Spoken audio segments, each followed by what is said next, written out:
In the quiet valleys where rivers curved through the land, a small group of people lived their lives close to the earth.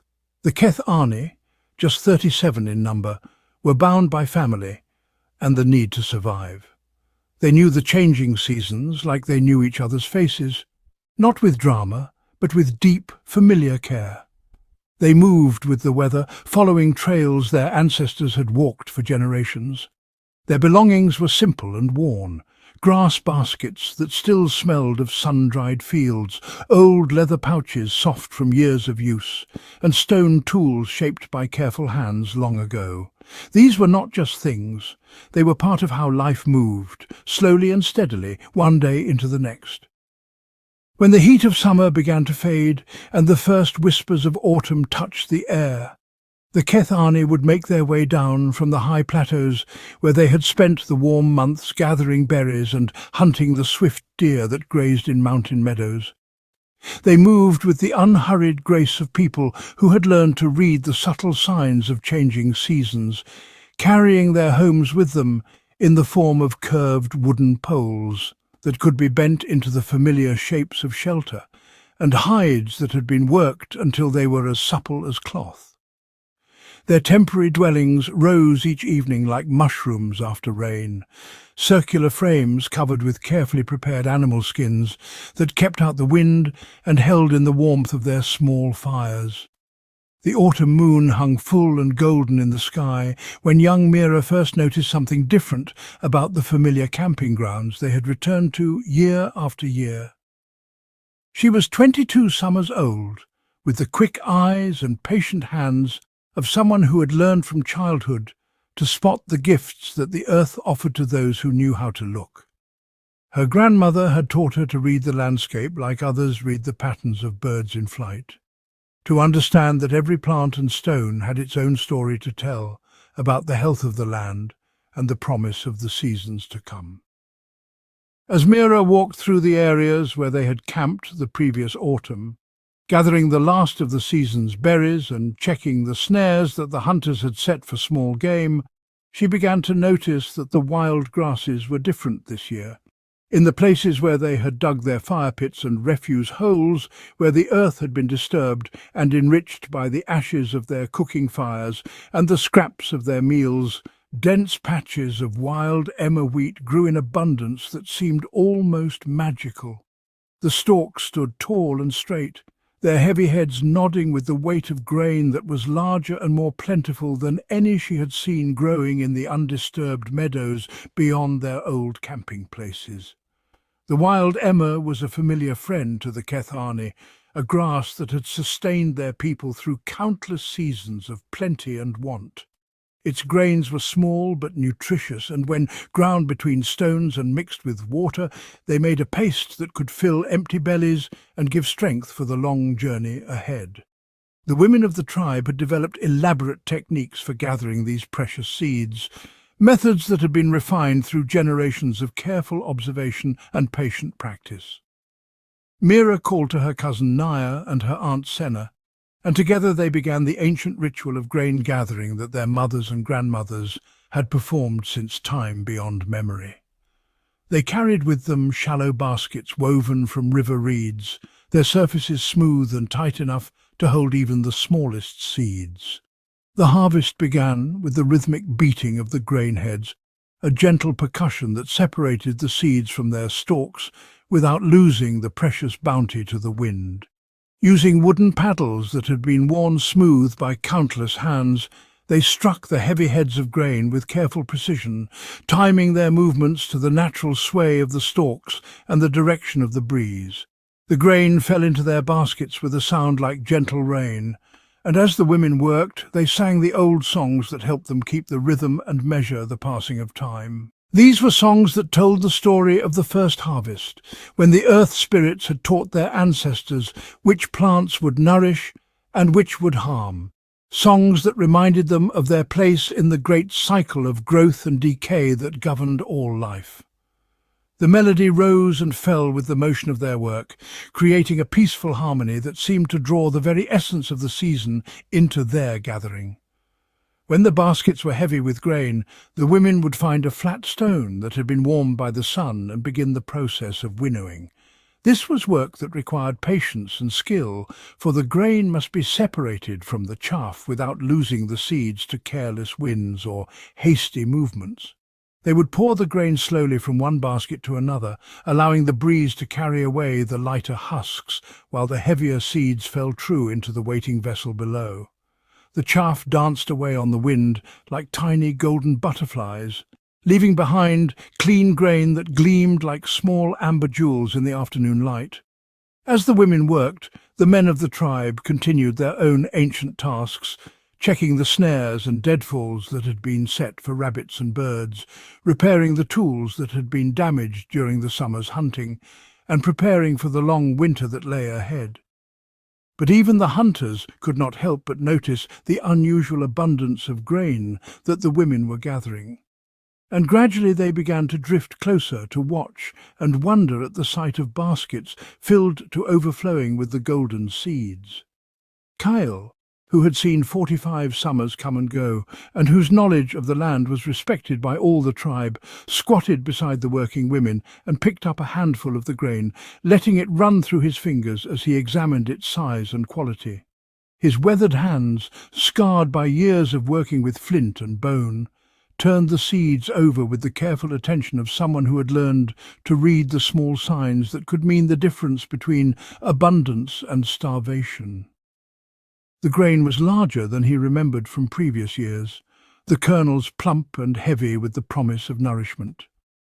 As Cale studied the grain, his hunter's eye began to trace the patterns of growth across the old camping ground, noting how the densest and most productive stands seemed to cluster around the places where they had made their fires and dug their waste pits.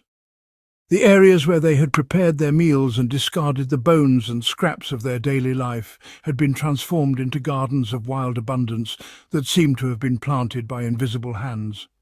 The connection between their presence and the grain's prosperity was not lost on his experienced gaze, though he did not yet understand the full meaning of what he observed. That evening, as the cooking fires cast dancing shadows on the walls of their temporary shelters and the last light of day faded into the gentle darkness of early night, the tribe gathered around the central fire to share their evening meal and discuss the day's discoveries. The women had prepared a feast from the abundance they had gathered, grinding the fresh grain between stones and mixing it with water and wild herbs to create hearty cakes that filled the air with the warm scent of baking bread.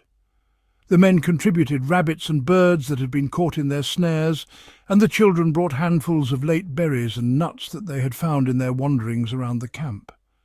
As they ate, the conversation turned to the remarkable harvest that had been gathered that day and the strange abundance that seemed to follow in the wake of their presence.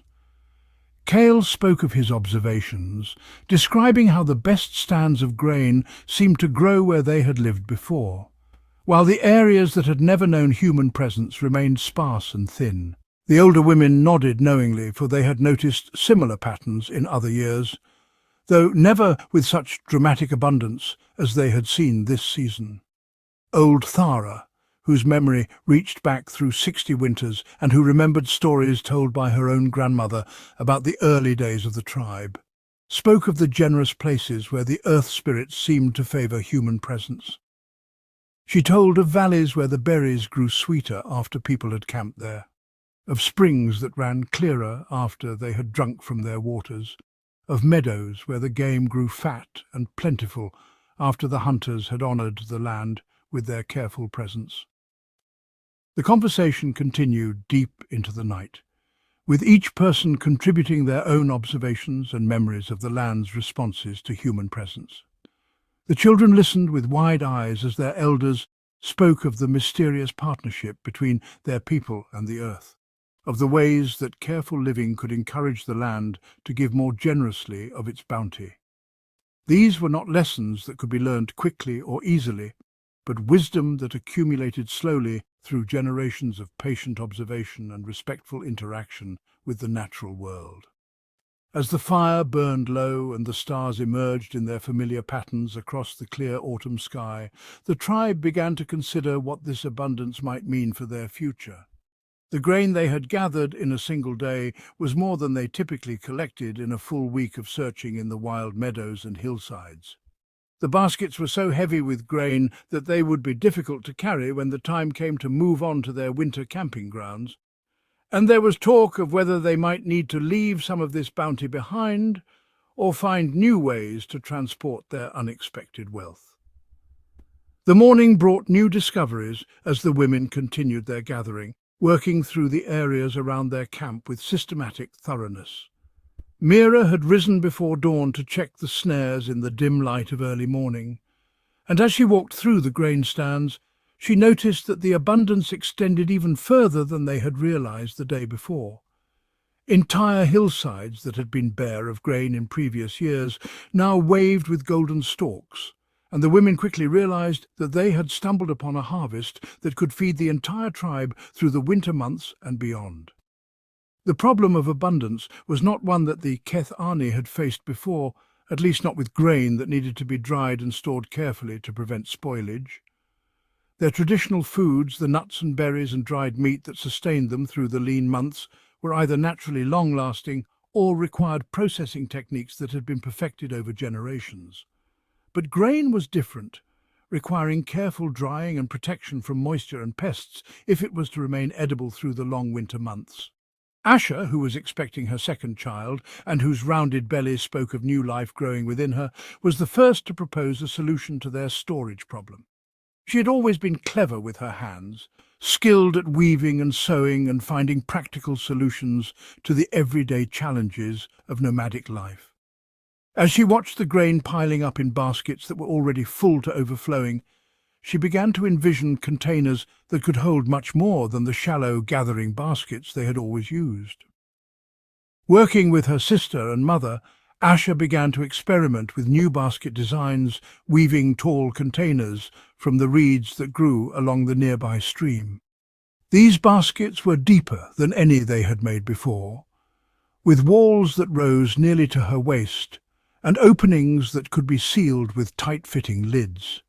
The weaving was more complex than their traditional patterns, requiring extra care to ensure that the baskets would be strong enough to hold the weight of grain without breaking or allowing precious seeds to leak through gaps in the weave. But even these larger baskets were not enough to solve the problem of storage, for the grain needed to be protected not just from spillage, but from the moisture that could cause it to rot, and the insects that might devour it during the long months of winter.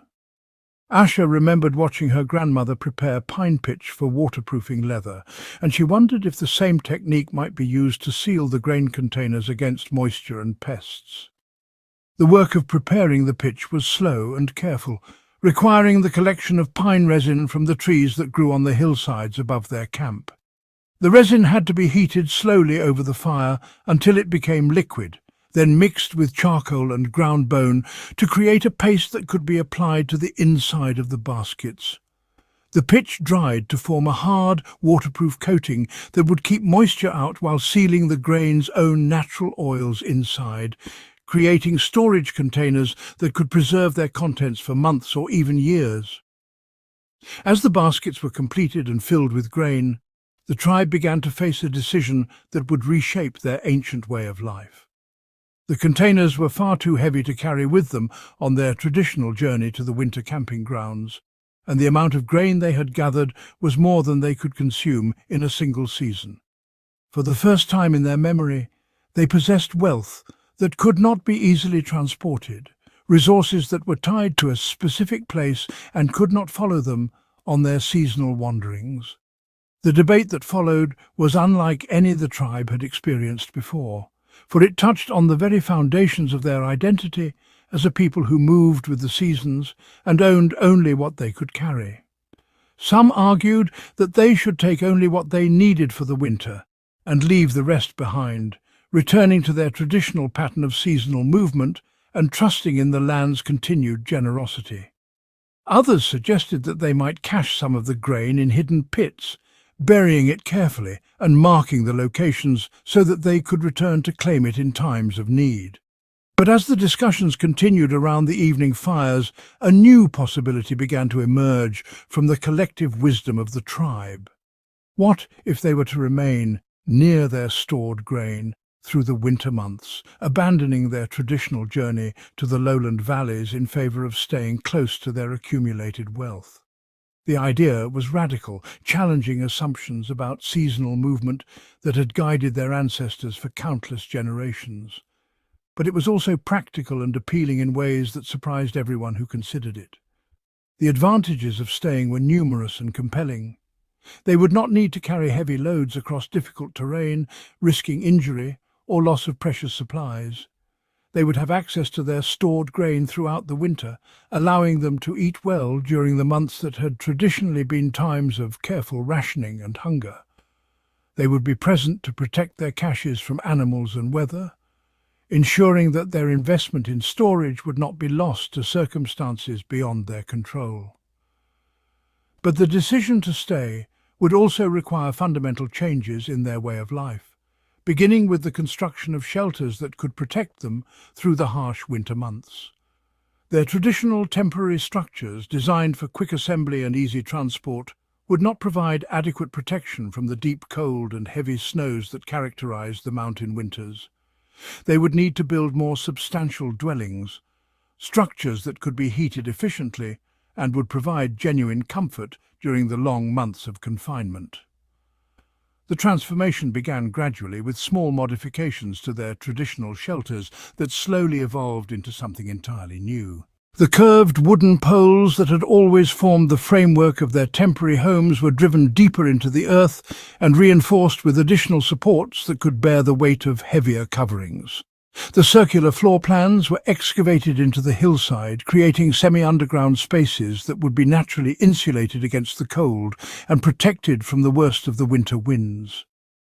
The construction of these new dwellings required skills and techniques that the tribe had never needed before, and much of the work proceeded through experimentation and careful observation of what worked and what did not. The walls were built up with stones and packed earth, creating thick barriers that would hold heat while keeping out cold and moisture. The roofs were constructed from layers of bark and hides, weighted down with stones and sealed with pine pitch to create waterproof barriers that would shed rain and snow while allowing smoke from their fires to escape through carefully planned openings. As the shelters took shape, the tribe began to develop new tools and techniques that were adapted to their changing lifestyle.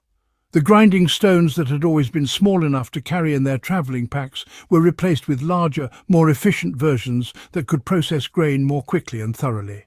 These new tools were carved from the hardest stones they could find, shaped with patient chipping and grinding until their surfaces were perfectly smooth and their edges precisely angled for maximum efficiency. The larger grinding stones were far too heavy to move easily, representing a commitment to staying in one place that went beyond the simple storage of grain. As the women worked with these new tools, grinding the daily portion of grain that would feed their families, they began to develop new rhythms of work and rest that were tied to the processing of their stored wealth rather than the seasonal movement across the landscape. The men of the tribe, meanwhile, were adapting their own skills to the requirements of settled life. The snares and deadfalls that had been temporary installations, set up for a few days or weeks before being moved to new locations, were now constructed as permanent features of their territory. The hunters learned to manage the game populations around their settlement, taking only what they needed while ensuring that the animals would continue to thrive and provide food for future seasons. The daily routines of the tribe began to change as well, shaped by the new realities of stored abundance and permanent settlement. The morning gathering of fuel and water became more systematic, with established paths to the best sources and designated areas for different types of work. The preparation of food evolved from the simple roasting and boiling of fresh ingredients to more complex processes that incorporated the stored grain into elaborate meals that could feed the entire tribe from their accumulated wealth. The children of the tribe were perhaps the most adaptable to these changes. quickly learning to navigate the new landscape of permanent settlement and stored abundance. They developed games and activities that were centered around the grain storage areas, creating elaborate play scenarios that involved the protection and distribution of imaginary wealth. Their laughter echoed through the settlement as they chased each other around the storage pits and practiced the skills they would need as adults in this new way of life. But not everyone in the tribe was comfortable with these dramatic changes to their traditional way of life. Yorick, a skilled hunter who had seen 38 summers and whose knowledge of the seasonal migrations was respected by all, began to voice concerns about the wisdom of abandoning the patterns that had sustained their people for countless generations. He spoke of the dangers of staying in one place too long, of the ways that permanent settlement could make them vulnerable to attacks from hostile neighbours or changes in the weather that might destroy their stored supplies. Yorick's concerns were not dismissed lightly, for he spoke from deep knowledge of the land and its moods. He reminded the tribe of years when late blizzards had trapped them in their temporary shelters for days at a time, and of seasons when the game had disappeared mysteriously from familiar hunting grounds.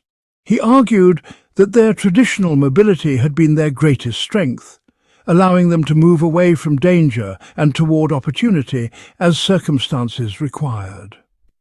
The debate between the advocates of staying and the supporters of traditional movement continued through the shortening days of autumn, with each side presenting arguments that drew on their collective memory of survival and success.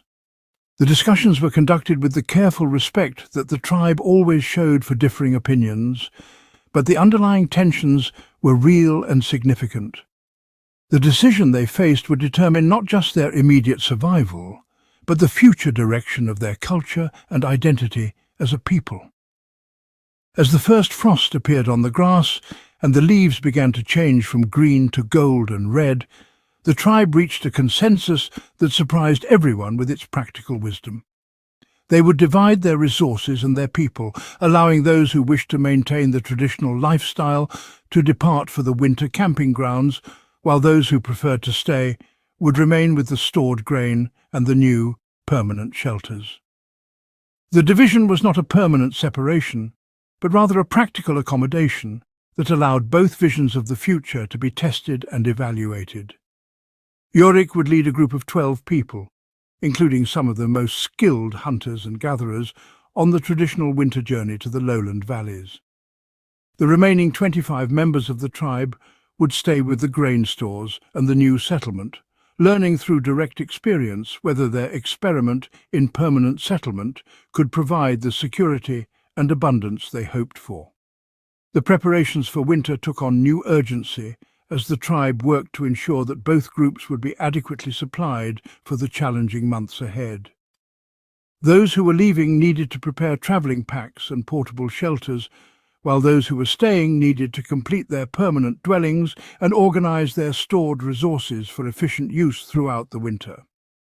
The work was accompanied by a bittersweet awareness that they were embarking on parallel experiments that would test the fundamental assumptions of their way of life. The grain stores were organised with systematic care, with different types of seeds separated and stored in different containers to prevent contamination and allow for careful rationing throughout the winter months. The storage areas were protected with additional coverings and barriers designed to keep out moisture and pests, and the entire settlement was organised around the efficient access to and protection of their accumulated wealth. As the last warm days of autumn faded into the crisp chill of early winter, the Kethani stood at the threshold of a transformation that would reshape their understanding of what it meant to be human in a world of endless possibility and constant change. The grain that Mira had first noticed growing in the disturbed soil of their old camping grounds had become the foundation for a new way of life that would ripple forward through generations, carrying with it the seeds of agriculture and civilization that would eventually transform the entire world. The first winter winds brought something entirely new to the Kethani people, something their grandparents could never have imagined during their endless cycles of seasonal movement. For generations beyond memory, Winter had meant constant motion, following the herds to warmer valleys, seeking shelter in caves, living each day with the gnawing uncertainty of where the next meal might come from. But this winter, as the cold settled over their semi-permanent settlement near the great bend in the river, 37 souls huddled around fires that burned steadily because they did not need to move camp every few days. Below their feet, in carefully lined pits sealed with flat stones and clay, lay more grain than any of them had ever seen in one place, the golden treasure of Emma wheat that Mira had first noticed growing wild in the disturbed earth of their old camping grounds. The decision to remain through the cold months had not come easily, and even now, as frost painted intricate patterns on their shelters each morning, some members of the band cast longing glances toward the southern hills where other groups had surely travelled. Yorick, the seasoned hunter whose weather-beaten face bore the scars of countless winters in the wild, still spoke quietly of the risks they were taking. What if the stores rotted? What if animals found their caches? What if the weather turned more bitter than expected? But Asha, her belly now round with child, would place her hands protectively over the life growing within her and speak of the deep wisdom she felt in staying close to abundance. The grain represented not just food, but a promise of continuity, a bridge across the hungry time that had always threatened to break the thin thread of survival. Mira had become something like a priestess of the stores, though no one used such words yet. Each morning, as the pale winter sun struggled through the grey clouds, she would make her rounds of the storage pits, checking for signs of moisture, listening for the telltale sounds of insects or rodents that might threaten their precious reserves. The ritual of opening a cache had evolved naturally from practical necessity into something approaching ceremony. She would kneel beside the chosen pit, brushing away snow and debris with careful hands, then lift the heavy stone covers with reverent slowness. The grain within looked like captured sunlight in the dim winter air, each kernel holding memories of warm summer days and the promise of meals to come. The opening of each cache required witnesses not from distrust, but from a growing understanding that these moments held significance beyond mere sustenance. Cale would often stand beside Mira, his hunting-trained eyes assessing not just the condition of the grain, but the faces of his companions as they watched. Children pressed close, their breath forming small clouds in the cold air as they peered into the earth-scented darkness of the storage pits. The adults would nod solemnly as Mira scooped out the day's ration with a carved wooden bowl, the grain whispering against itself like distant rainfall. This daily allocation had to be precise, calculated not just for immediate hunger, but for the long weeks still ahead, for the uncertainty of when spring would truly return and wild foods would once again become available. The cooking methods that emerged from their settled existence represented a revolution as profound as the grain storage itself. For generations, the Keth Arni had cooked over open fires, roasting meat on spits, heating stones for brief boiling in leather bags that could not withstand prolonged exposure to flame. But winter settlement brought new possibilities and new necessities. Zara, whose clever fingers had always excelled at basket weaving, discovered that baskets lined with pine pitch could hold water without leaking, and that smooth river stones heated in the fire and dropped carefully into these vessels could bring water to a rolling boil. The first time she managed to cook grain this way, creating a thick, nourishing porridge that could feed several people from a relatively small amount of precious wheat, the watching circle of faces reflected something approaching awe. The technique spread through the settlement within days, each cook adding refinements and variations. Some baskets worked better than others, depending on the tightness of the weave and the quality of the waterproofing. The stones had to be just the right size, large enough to hold heat but not so massive that they cracked the baskets or displaced too much water. The timing became an art form, knowing when to add the grain, when to stir, when to add more heated stones to maintain the proper cooking temperature. Children learned to gather the smoothest river stones and to tend the fires that kept the cooking stones glowing red hot. The elderly, whose joints ached in the cold, but whose hands remained steady, became the keepers of the stirring sticks, monitoring the consistency of each batch of porridge with the patience that only comes from a lifetime of careful observation. These long cooking sessions created something unprecedented in the lives of the Keth Ani, something that would have seemed impossible during their nomadic years. For the first time in memory, adults found themselves with hours of uninterrupted time while the grain bubbled slowly in its baskets. Hands that had always been busy with the immediate demands of survival, gathering, hunting, packing and unpacking, now had leisure to pursue activities that went beyond mere necessity. Kale, whose spear points had always been functional rather than beautiful, began to experiment with more elaborate flint knapping techniques. His winter points emerged from the stone with delicate serrations and perfectly balanced proportions that spoke of hours of patient refinement. The work gave him deep satisfaction, the rhythm of careful chipping becoming almost meditative as he sat by the fire, the sound of bubbling grain providing a constant, comforting background. Asha discovered that the long winter evenings provided perfect conditions for advancing her basket, weaving beyond anything she had previously attempted. With ample time and a steady supply of prepared materials, she began creating vessels of unprecedented size and complexity. Her baskets grew larger and more sophisticated, some tall enough to reach her waist, others broad enough to hold entire gatherings of people. She experimented with different weaving patterns, creating geometric designs that caught the firelight in pleasing ways. Most importantly, she began making specialized containers, some designed specifically for grain storage, others for carrying water, still others for gathering and sorting the various materials that their settled life required. The children, freed from the constant demands of travel, threw themselves into elaborate games and projects that would have been impossible during nomadic life. They carved miniature versions of adult tools, practicing the techniques they observed, while creating toys that reflected their changing world. Little wooden bowls appeared by the dozens, carved with the careful attention to detail that comes from having time to make mistakes and start over.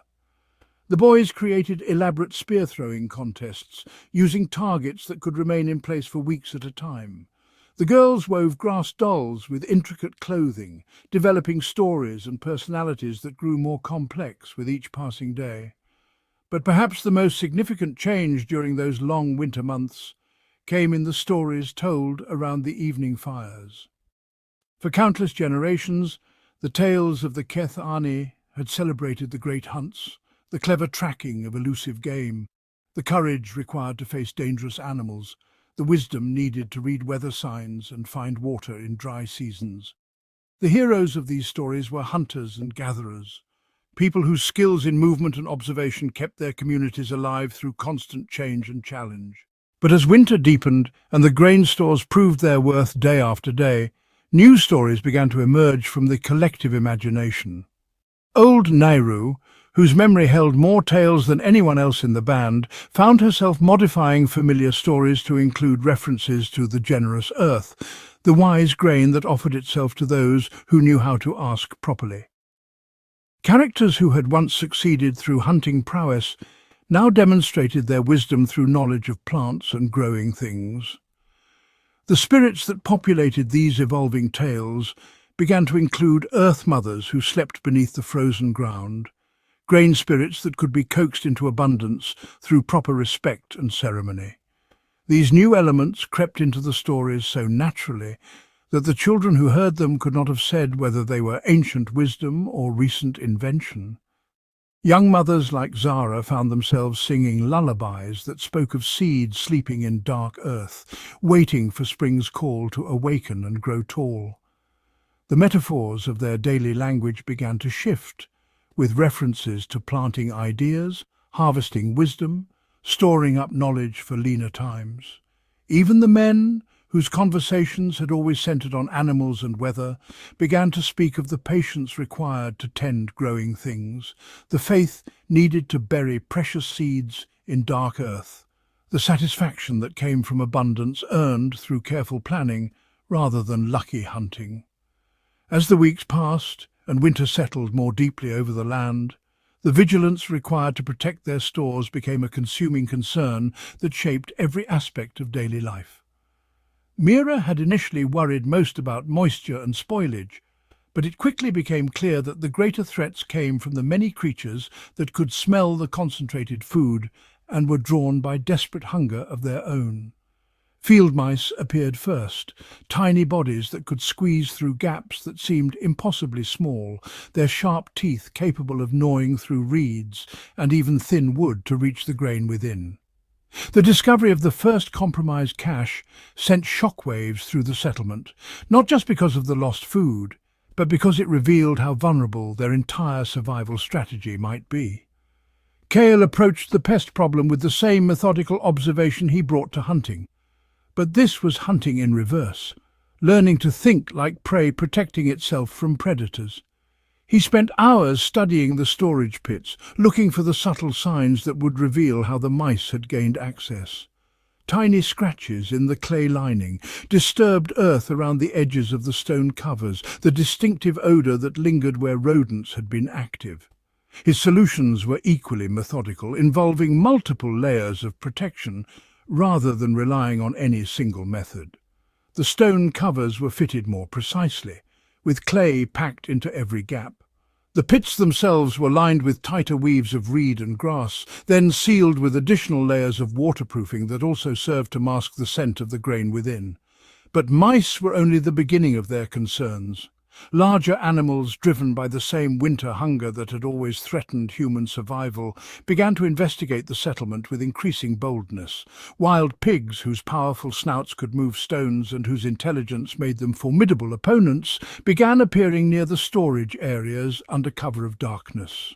Wolves, normally focused on hunting living prey, showed unsettling interest in the concentrated odours rising from the cached grain. Even birds, gathering in larger flocks than usual, seemed to sense that something unusual and potentially profitable was happening in this one spot on the vast winter landscape.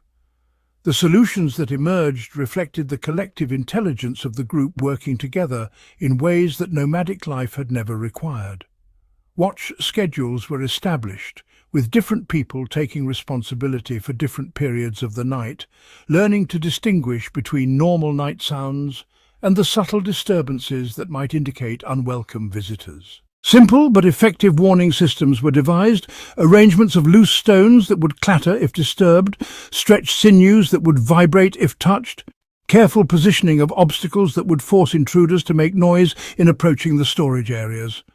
Zara, despite her pregnancy, proved particularly innovative in developing deterrents that worked with animal psychology rather than against it. She created bundles of strong-smelling herbs and materials that could be refreshed regularly around the storage sites, combinations of human scent, fire ash, and bitter plants that sent clear messages about territory and ownership. Her understanding of how different animals perceived threat and safety led to strategic placement of these deterrents, creating invisible boundaries that most creatures would respect without requiring constant human enforcement.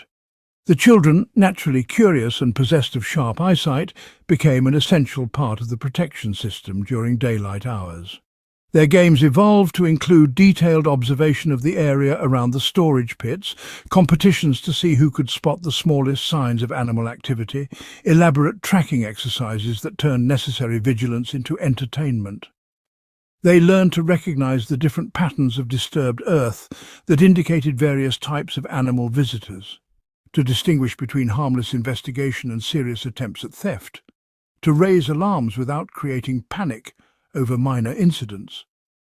But the technical challenges of protecting stored grain were nothing compared to the social tensions that began to emerge as winter deepened, and the small community found itself living in closer quarters than ever before.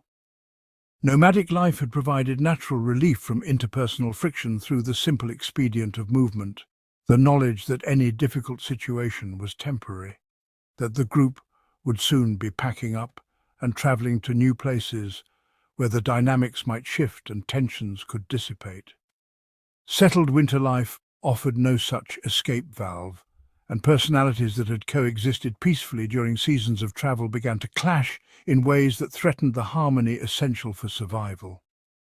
The daily rationing of grain became a particular source of stress, not because anyone was truly selfish, but because the mathematics of survival made every decision consequential in ways that hunting and gathering had never required. When food came from daily foraging and hunting, success and failure were immediate and obvious, distributed fairly automatically by the simple fact that everyone participated in the search for sustenance. But stored grain required deliberate allocation, conscious choices about who received what amounts under what circumstances.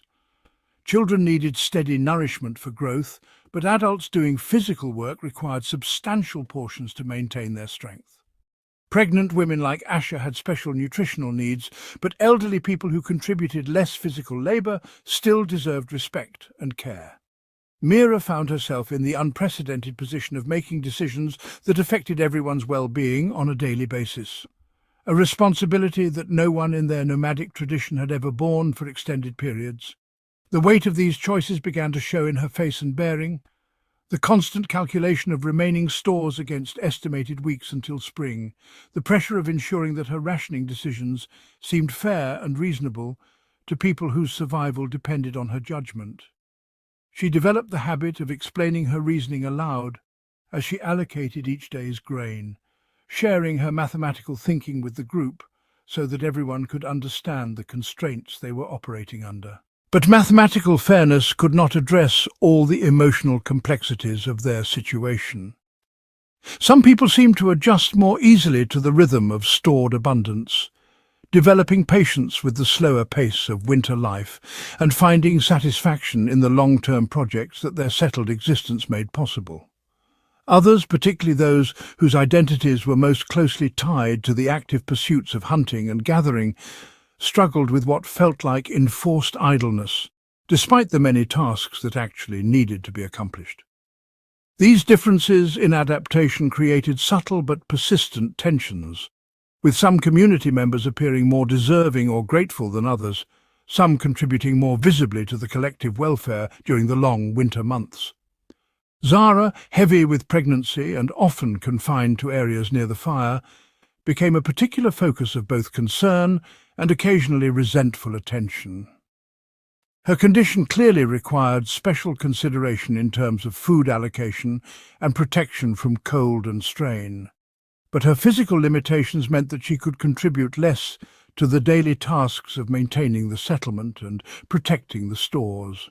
At the same time, her pregnancy represented hope and continuity in ways that made her simultaneously precious and burdensome to a group operating at the margins of survival. The other women rallied around her with support and protection, but even they sometimes struggled with the additional demands her condition placed on everyone's resources and attention.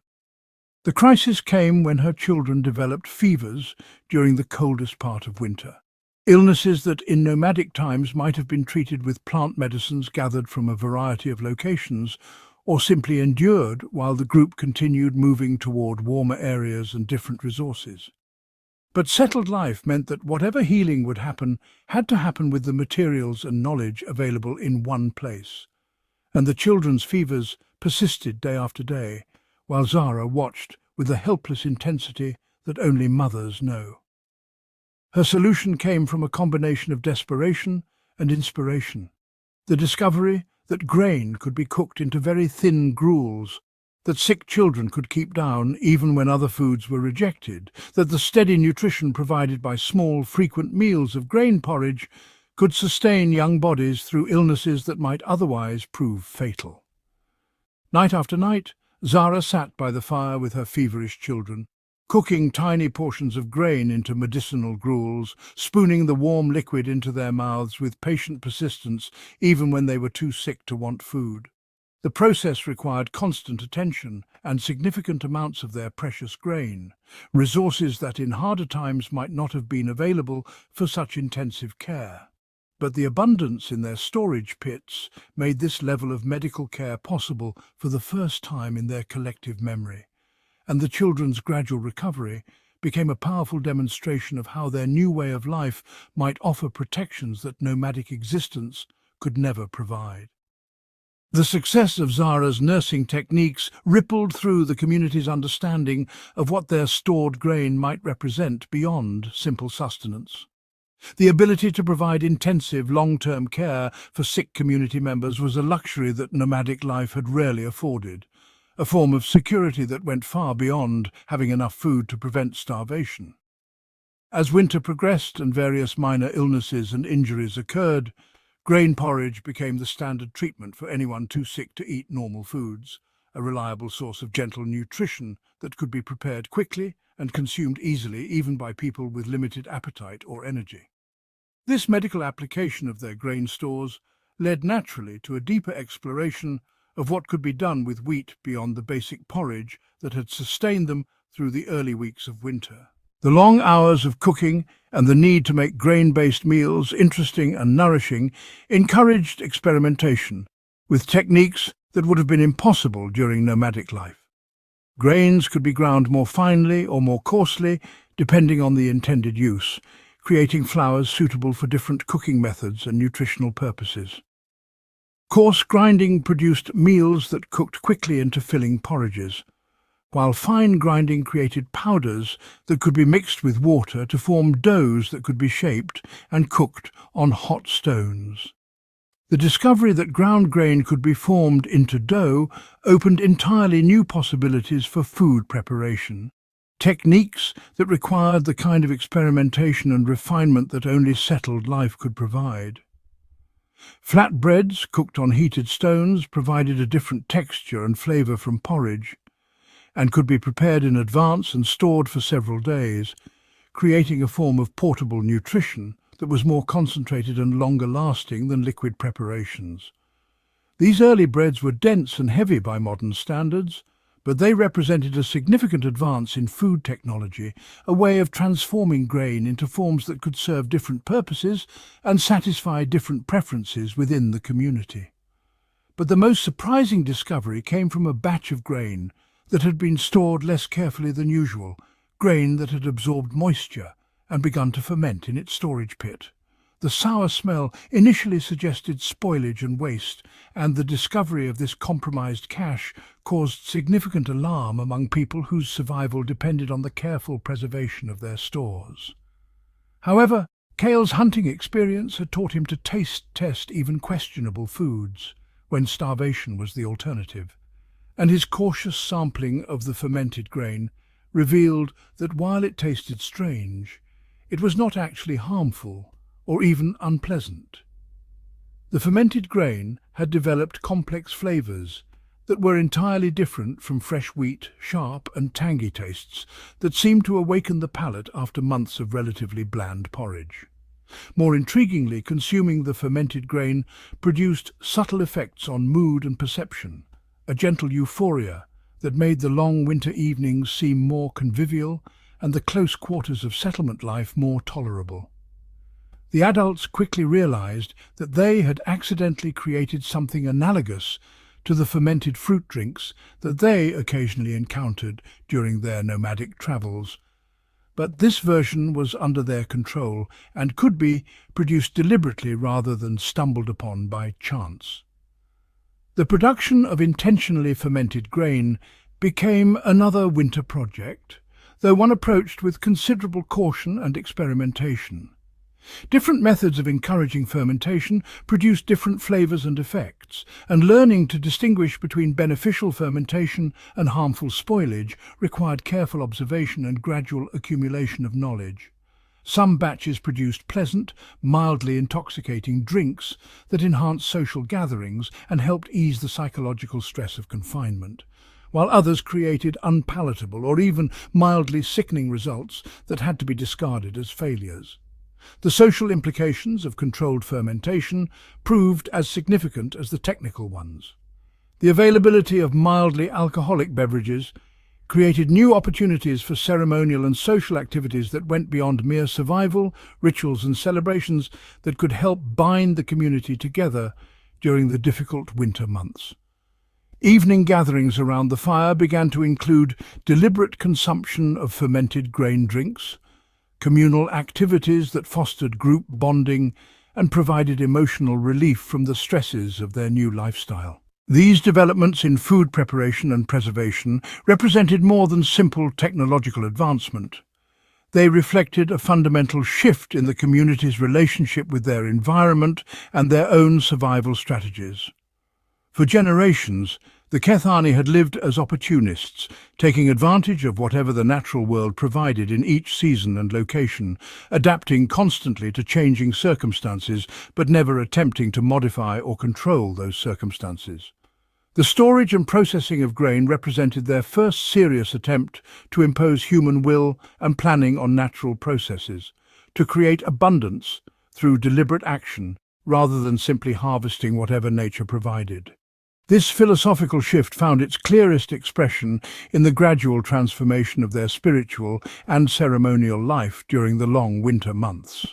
The traditional rituals and stories of nomadic life had always centered on appeasing the spirits of animals and places, acknowledging human dependence on forces beyond their control, asking for luck in hunting and gathering rather than claiming any power to influence outcomes. But the success of grain storage created a different relationship with the spiritual world, one in which human actions could apparently influence natural processes in predictable and beneficial ways. The rituals that began to emerge around grain and storage reflected this new understanding of human agency in survival and prosperity. Morning ceremonies developed around the opening of storage pits, acknowledgements not just of gratitude for abundance, but of pride in the human foresight and skill that had made such abundance possible. Evening rituals began to include prayers and offerings directed not just to hunting spirits, but to earth spirits, grain spirits, entities associated with growth and fertility, and the patient processes of storage and preservation that made settled life possible. Old Nairu, whose storytelling had always been conservative and traditional, found herself inventing new tales that reflected the community's changing relationship with their environment. Stories began to feature heroes who succeeded through patience and planning rather than just courage and strength. Characters who demonstrated wisdom through their ability to recognize and cultivate abundance rather than simply track and kill scarce resources. The grain itself became a character in these evolving tales, sometimes appearing as a generous spirit that rewarded proper treatment, sometimes as a wise teacher that showed humans new ways of living, always as an entity that required respect and understanding rather than simple exploitation. These spiritual innovations did not replace the traditional rituals and beliefs that had sustained the Kethani through countless generations of nomadic life, but rather began to supplement and modify them in ways that reflected their evolving survival strategies. Hunting rituals continued, but they were balanced by ceremonies acknowledging the grain stores that made intensive hunting less desperately necessary. Animal spirits remained important, but they shared space in the community's spiritual landscape with plant spirits and earth spirits that had previously received less attention. The children, always the quickest to absorb new ideas and adapt to changing circumstances, began to demonstrate this spiritual evolution in their play and imagination. Their games increasingly featured scenarios of planting and harvesting, of protecting stores from various threats, of making decisions about rationing and allocation that mirrored the real choices their parents faced daily.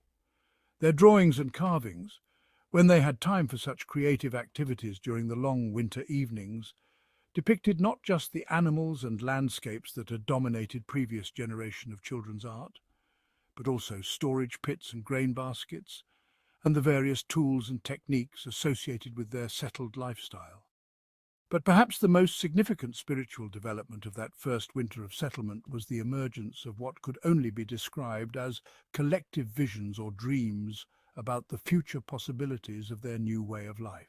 As the weeks passed and the grain stores continued to sustain them without apparent depletion, as their innovations in food preparation and pest control proved successful, as their experiments with fermentation and craft production yielded increasingly sophisticated results, the entire community began to imagine possibilities that extended far beyond simple survival through one difficult winter.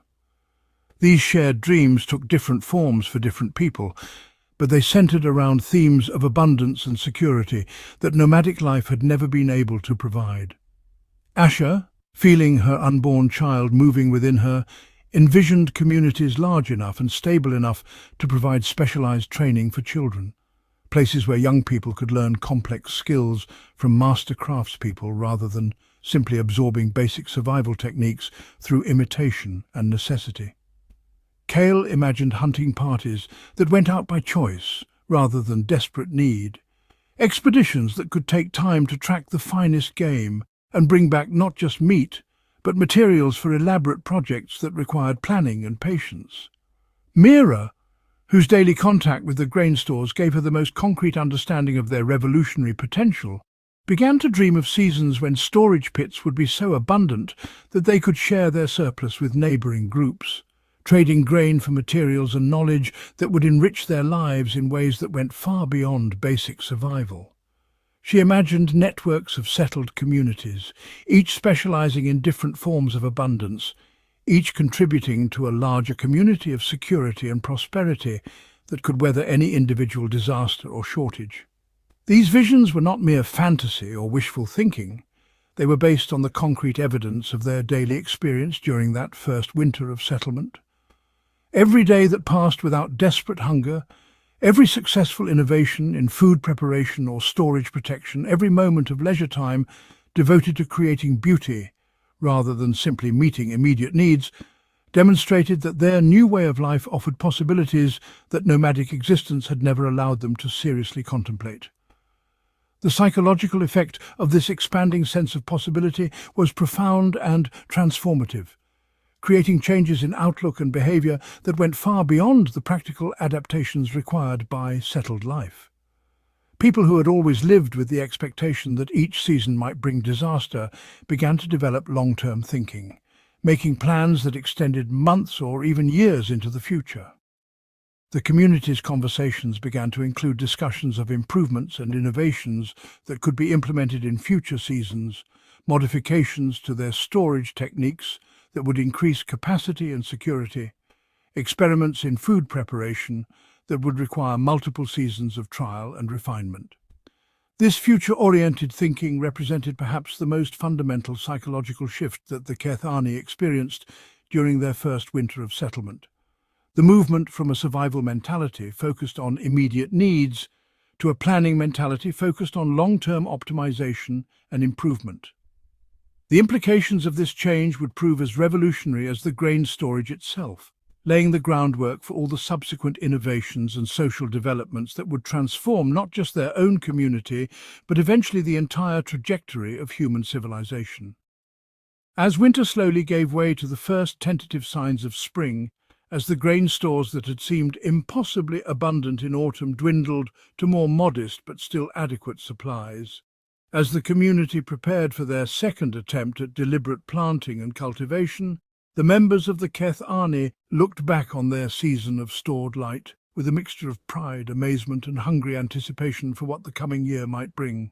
They had not merely survived their first winter of settlement, they had thrived in ways that proved the fundamental soundness of their revolutionary approach to human survival and prosperity. The hungry time had become a season of abundance. The winter of scarcity had transformed into months of unprecedented security and creativity, and the community that emerged into spring was fundamentally different from the nomadic band that had made the fateful decision to stay near their grain caches just a few months before. They had learned not just how to store and protect and consume their grain, but how to live as settled people, how to create stability and abundance through human intelligence and cooperation, and how to dream of futures that extended beyond the next meal or the next season. The seeds they would plant in the coming spring would grow in soil enriched not just by winter's physical decomposition, but by months of human planning and innovation and hope that had transformed a simple decision to store grain into the foundation of an entirely new way of being human. The first warm breath of spring arrived like a gentle whisper across the valley, where the Kethani had made their winter home. After months of huddling around fires and carefully rationing their precious stored grain, the people began to venture outside their semi-underground shelters with renewed energy. The snow had melted into rushing streams that carved new paths down the hillsides, and the earth itself seemed to stretch and yawn after its long winter sleep. It was during these first tentative explorations of their winter camp that Asher made a discovery that would change everything they thought they knew about the relationship between humans and the plants that fed them. Behind the main cluster of pit houses, where the women had spent countless winter evenings tossing grain hulls and cooking refuse into a pile they called the waste place, something miraculous had occurred. The discarded chaff from their careful grain processing, the bits of broken wheat and barley that had seemed worthless during the hungry months, had somehow transformed into a carpet of vibrant green shoots. Asher stood transfixed, her woven grass basket hanging forgotten from her arm, as she realized that the earth itself had become a partner in their survival. The grain hulls that they had thrown away with such casual indifference had been waiting patiently beneath the snow, and now they were reaching toward the warming sun with an eagerness that seemed almost human in its intensity.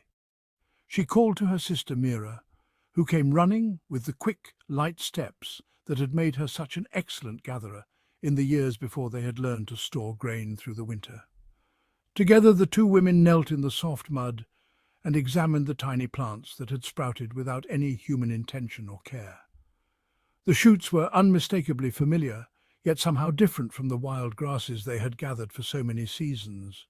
These plants seemed more robust, their leaves broader and more succulent, as if the proximity to human habitation had somehow encouraged them to become more generous with their growth. Mira reached out with one finger to touch a particularly vigorous sprout, and both women felt a strange sense of recognition, as if they were meeting an old friend who had been transformed by a long journey. The discovery of the accidental garden sent ripples of excitement and contemplation through the winter-weary community. Cale, whose weathered hands had guided hunting spears for more seasons than anyone could count, found himself drawn to the patch of volunteer grain with a fascination that surprised even himself.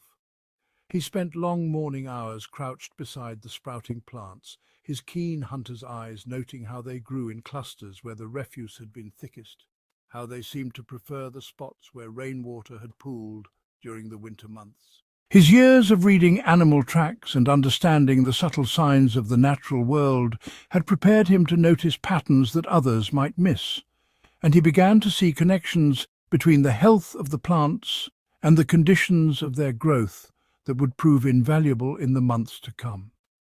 The children of the community, freed from the confining necessity of staying close to the winter fires, took to the accidental garden with the boundless curiosity that had always made them such effective helpers in the gathering of wild foods. Little Tam, whose seventh winter had been spent learning to weave grass into baskets under his grandmother's patient guidance, now found himself appointed as the unofficial guardian of the sprouting grain. He would sit for hours among the green shoots, carefully moving snails and beetles away from the tender leaves, talking to the plants in the same gentle voice he used with his baby sister. His presence seemed to have a beneficial effect on the growth, though whether this was due to his careful tending or simply the result of constant observation that prevented damage from birds and small animals remained a matter for the adults to ponder. As the days grew longer and the accidental garden flourished beyond anyone's expectations, Mira found herself possessed by an idea that seemed both obvious and revolutionary. If grain could grow so well from the careless scattering of waste hulls, what might happen if they were to plant seeds with deliberate intention and careful preparation? She had saved a small portion of the best grain from their winter stores, kernels that were plump and unblemished, and now she began to envision a future where such seeds could be placed in the earth with purpose rather than by accident. The concept felt both natural and terrifying, like stepping off a familiar path into unknown territory that might lead to either abundance or disaster. The soft earth near the seasonal stream provided the perfect laboratory for Mira's experiment. Here, where the winter runoff had deposited rich silt and the soil remained moist, even as the spring sun grew stronger, she began the first intentional planting in her people's history.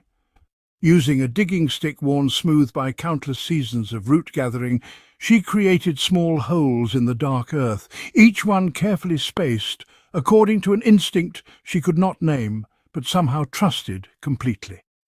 Into each hole she placed 3 or 4 of her precious saved seeds, covering them gently with the same tender care she might use when tucking a sleeping child beneath a fur blanket. The act felt ceremonial, almost sacred, as if she were participating in a ritual whose significance extended far beyond her understanding. The physical act of planting was simple enough, but it represented a profound shift in thinking that rippled through every aspect of daily life. For countless generations, her people had been hunters and gatherers who took what the earth offered freely, moving from place to place in harmony with the natural cycles of abundance and scarcity. Now, for the first time, they were attempting to create abundance through their own deliberate actions, to enter into a partnership with the earth that required patience, faith, and a commitment to remain in one place long enough to see the results of their labor. The psychological weight of this transformation was almost as significant as the physical work involved.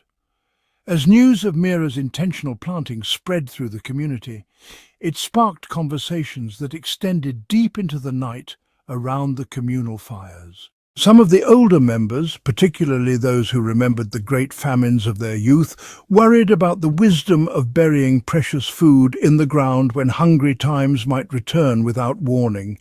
Others, especially the younger adults who had been energized by their successful winter storage experiments, saw the planting as a natural extension of their growing mastery over their food supply. The debates were never heated or angry, for these were people accustomed to making decisions through consensus and careful consideration, but they revealed deep questions about the nature of their relationship with the natural world. Zara, whose skilled hands had woven the baskets that made their grain storage possible, found herself drawn into the philosophical implications of intentional planting in ways she had not anticipated. As she worked her reeds and grasses into the tight spirals that created watertight containers, she began to see parallels between her craft and Mira's agricultural experiments. Both required patience, skill, and a willingness to work with natural materials in ways that enhanced their inherent properties rather than fighting against them. Both demanded an understanding of timing, of when to apply pressure and when to allow flexibility, of how to create something useful and beautiful from the raw materials that the earth provided. The children assigned to watch over the experimental plots took their responsibilities with a seriousness that both amused and impressed their elders. Young Tam had been joined by his cousin Nira and 2 other children whose keen eyes and boundless energy made them ideal guardians for the precious plantings. They created an elaborate system of shifts and signals that ensured the plots were never left unguarded during the daylight hours when birds and small mammals might be tempted to dig up the newly planted seeds. The children invented games that incorporated their watching duties, competing to see who could spot potential threats first, creating songs that helped them remember which areas needed the most careful attention. Their constant presence at the experimental plots also made them the first to witness the miraculous moment when the intentionally planted seeds began to push their green shoots through the soil. The children's excited calls brought the entire community running to see the emergence of the first crops in human history, and the sight of those tiny green flags waving in the spring breeze created a sense of collective accomplishment that was unlike anything they had experienced before. These were not plants that had grown wild and been discovered by chance, but vegetation that existed because of human intention and care, partners in survival that had been invited into being through deliberate action. As the experimental plots flourished alongside the accidental garden, word of the Kethani's innovations began to spread to neighbouring groups through the complex network of trade and kinship relationships that connected all the peoples of the region. Visitors who had come to exchange obsidian tools for winter-stored grain found themselves drawn to examine the growing plants with a mixture of curiosity and skepticism. Some saw the experiments as evidence of dangerous hubris, an attempt to control natural processes that were better left to the wisdom of the earth spirits. Others recognized the potential for increased food security and began to ask detailed questions about techniques and timing that might allow them to attempt similar innovations in their own territories. The presence of these observers created new social dynamics that the Kethani had not anticipated when they began their agricultural experiments. Questions arose about ownership and sharing that had never been relevant when all food was gathered from wild sources that belonged to no particular group. If the planted grain grew successfully, who would have the right to harvest it? Could visitors claim a portion based on traditional sharing customs, or did the labor of planting create new forms of ownership that superseded ancient practices? These were not merely practical questions, but fundamental challenges to long-established ways of thinking about property, labor, and community relationships. Mira found herself at the center of many of these discussions, not because she sought leadership, but because her role as the primary experimenter had given her unique insights into the processes of intentional cultivation. She spent long evenings explaining her methods to visitors, demonstrating the techniques of soil preparation and seed placement that she had developed through trial and error. Her patient teaching created the foundation for what would eventually become a widespread transformation of human relationships with food plants. Though at the time she was simply sharing knowledge in the spirit of generosity that had always characterized interactions between allied groups. The success of both the accidental and intentional plantings created a new vocabulary need that the community had not anticipated. Their language, like that of all hunting and gathering peoples, contained rich terminology for describing wild plants, animal behaviors, weather patterns, and seasonal changes, but lacked words for the new concepts that agricultural life was introducing. The area where plants grew under human care needed a name that distinguished it from the wild places where gathering occurred naturally. The plants themselves, which were no longer truly wild but not yet fully domesticated, required new descriptive terms that captured their special status as partners in human survival. Young Tam, whose constant presence at the experimental plots had made him something of an expert on plant behavior, was among the first to begin using new words that described the agricultural innovations.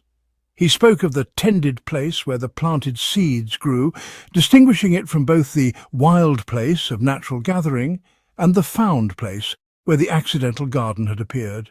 His vocabulary innovations spread quickly among the other children and gradually worked their way into adult conversations, creating linguistic tools that would prove essential for communicating about agricultural practices as they became more sophisticated and widespread.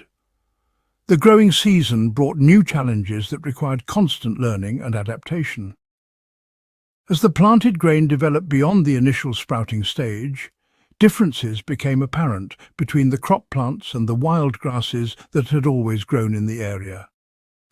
Some of these differences were beneficial, such as the larger seed heads and more robust stems that seemed to result from the fertile soil and regular watering that the tended plots received. Others created problems that required innovative solutions, such as the tendency of the crop plants to attract insects and plant diseases that rarely affected their wild cousins.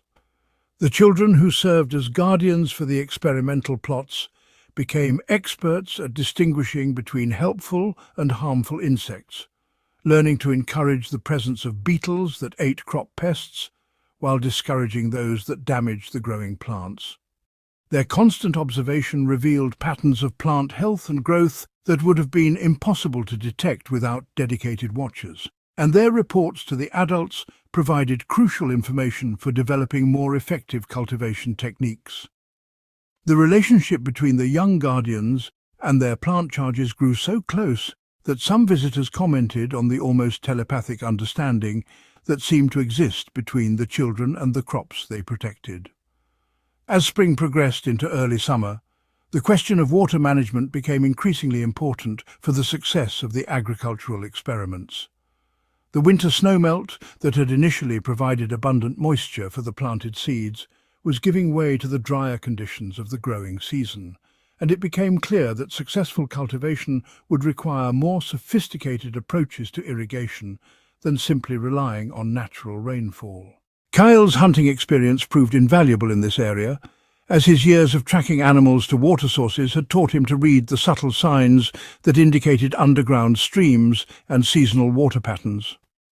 Working together, Cale and several other community members developed a system of shallow channels that directed seasonal runoff toward the planted areas, creating a form of irrigation that enhanced natural water supplies without requiring the constant labour that would be needed for carrying water by hand. The channels were lined with flat stones to prevent erosion, and equipped with simple wooden gates that could be opened or closed to control the flow of water according to the needs of the crops and the availability of runoff from the surrounding hills. This innovation represented another step in the direction of environmental management that characterized the transition from hunting and gathering to agricultural life. The success of the water management system created visible differences between the irrigated plots and areas that relied solely on natural rainfall, providing dramatic evidence of the benefits that could result from human intervention in natural processes. The irrigated plants grew taller and developed fuller seed heads, their leaves remaining green and succulent even during dry spells that stressed the wild grasses growing nearby. These differences were not lost on the visiting groups who came to observe the Kethani's agricultural experiments, and several began making plans to attempt similar innovations in their own territories when they returned home. However, the visible success of the agricultural experiments also created new anxieties that the community had not anticipated when they began their planting. The sight of the flourishing crops, so much more abundant and reliable than wild food sources, raised questions about what would happen if the experiments succeeded beyond their wildest expectations. Would they be able to consume all the grain that might result from a successful harvest? Could their traditional storage methods handle the quantities of food that might be produced? Would the abundance attract unwanted attention from neighbouring groups who might attempt to claim a share through force rather than negotiation? These concerns were not merely practical, but touched on deep cultural values about sharing and reciprocity that had governed community relationships for countless generations. In a hunting and gathering society, abundance was typically shared freely because it could not be easily stored, and because reciprocal generosity ensured support during times of scarcity. But agricultural abundance was different, both because it could be stored for extended periods and because it resulted from specific labour investments that created new forms of claim on the resulting harvest. The community found itself grappling with questions about fairness and ownership that had no clear precedents in their traditional practices. Asher, whose practical wisdom had guided many of the innovations in food storage and preparation, took the lead in developing protocols for managing the potential abundance that might result from successful cultivation. She proposed a system that balanced traditional sharing obligations with recognition of the special labour that had gone into creating the agricultural surplus, suggesting that a portion of any harvest should be set aside for community distribution, while the remainder would belong specifically to those who had invested time and energy in the planting and tending. Her proposal sparked lengthy discussions that would continue throughout the growing season, as the community worked to develop new social frameworks appropriate to their changing economic circumstances. The question of abundance management became more urgent, as it became clear that the agricultural experiments were succeeding beyond anyone's expectations. The planted plots were producing grain in quantities that exceeded the wild harvests of previous years, and the plants themselves seemed to be developing characteristics that made them even more productive than their wild ancestors. The seed heads were larger and more densely packed with grain, the stems were stronger and less likely to break in windstorms, and the overall yield per plant was noticeably higher than what could be expected from gathering wild grasses. This success attracted increasing attention from neighbouring groups, some of whom began to express concerns about the implications of the Kethani's agricultural innovations.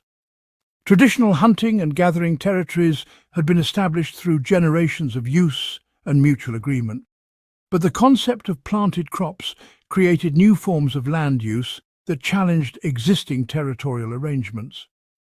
If a group could increase the productivity of a particular area through cultivation, Did that give them stronger claims to exclusive use of that territory?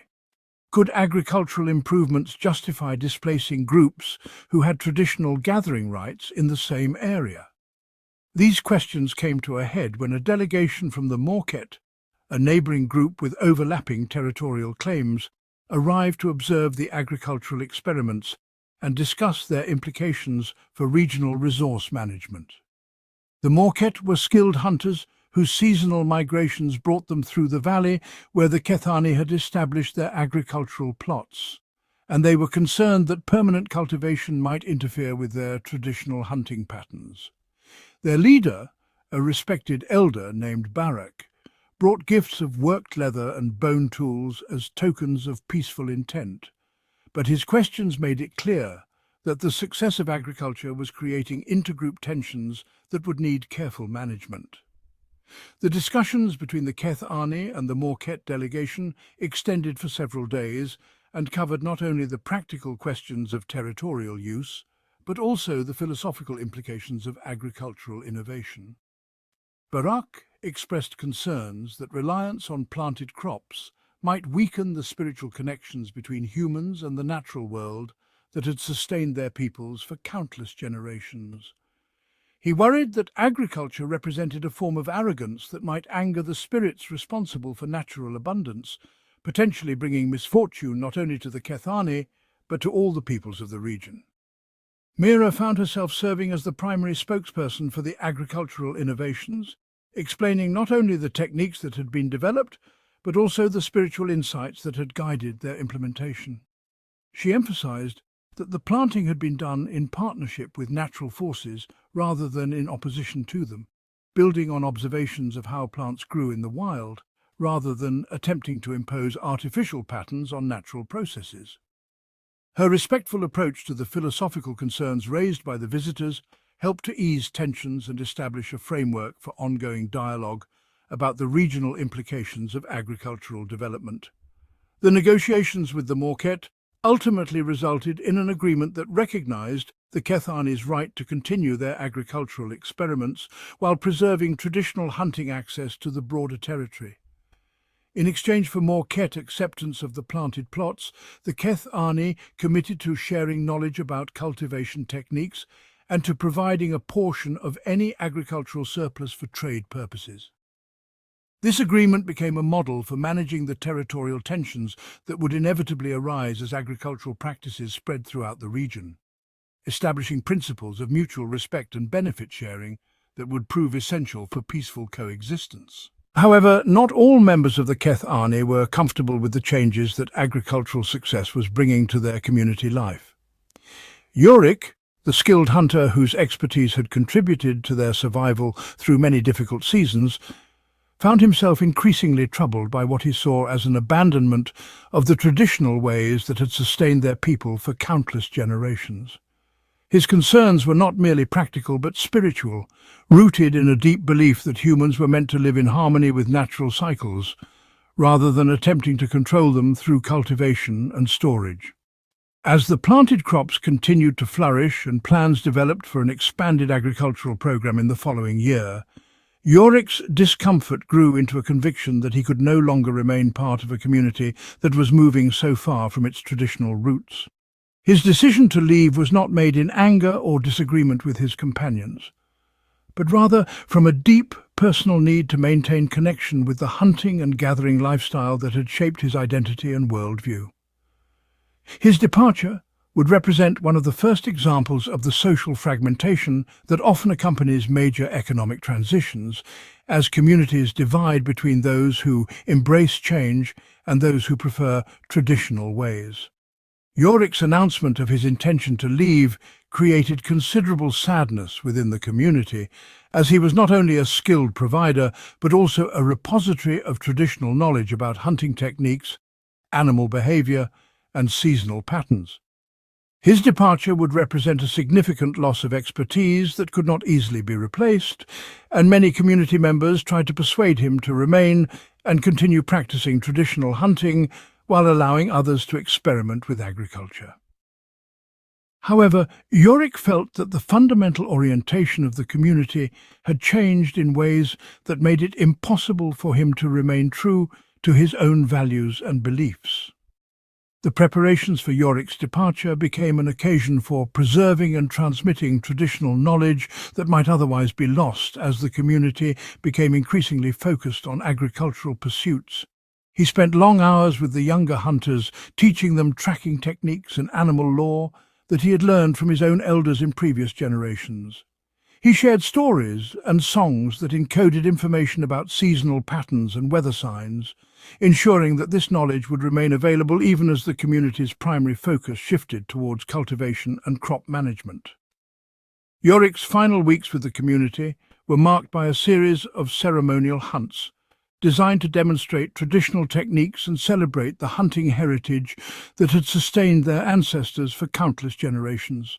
These hunts were remarkably successful, yielding not only meat and hides, but also a renewed appreciation for the skills and knowledge that were being set aside in favour of agricultural pursuits. The success of these traditional activities created some doubt among community members about the wisdom of abandoning proven survival strategies in favour of the untested promises of cultivation. However, the sight of the flourishing crops, now approaching maturity and promising harvests beyond anything that could be obtained through traditional gathering, provided compelling evidence that the agricultural experiments were creating genuinely new possibilities for human survival and prosperity. The grain heads were swelling with kernels that were larger and more numerous than those found on wild plants. The stems were strong enough to support the increased weight without breaking, and the overall productivity of the cultivated plots far exceeded that of natural grass stands in the surrounding area. As the growing season progressed toward the critical period when the grain would ripen and become ready for harvest, the community found itself preparing for challenges and opportunities that had no precedent in their traditional experience. The abundance that seemed likely to result from their agricultural experiments would require new methods of harvesting, processing and storage that built upon but extended far beyond the techniques they had developed for managing wild plant foods. The success of their innovations was creating the need for further innovations, setting in motion a cycle of technological development that would characterize agricultural societies for millennia to come. The psychological impact of impending agricultural success was perhaps even more significant than its practical implications, as community members began to envision futures that were dramatically different from anything their ancestors had experienced. The possibility of reliable food surpluses opened up new potentials for specialization, trade, and cultural development that seemed both exciting and frightening in their implications. They were beginning to understand that they had initiated changes that would transform not only their own lives, but potentially the entire trajectory of human development in their region and beyond. Reaping what was sown. The morning air carried a different feeling as Mira stepped from her dwelling into the pale light of what would become the most important day in her people's long history. The grain fields that had been tender green shoots just moons ago now swayed golden brown in the gentle breeze, heavy with seeds that rustled like whispered promises. Each stalk stood taller than her waist, crowned with fat seed heads that bent under their own weight. This was the moment she had dreamed of through the long growing season. Yet now that it had arrived, her heart pounded with an urgency she had never felt during the old gathering times. The sky held ominous grey clouds gathering along the eastern horizon, and Mira knew from her grandmother's teachings about weather patterns that storms often came quickly in the late summer moons. But it was not just the threat of rain that made her hands tremble as she examined the nearest stalks.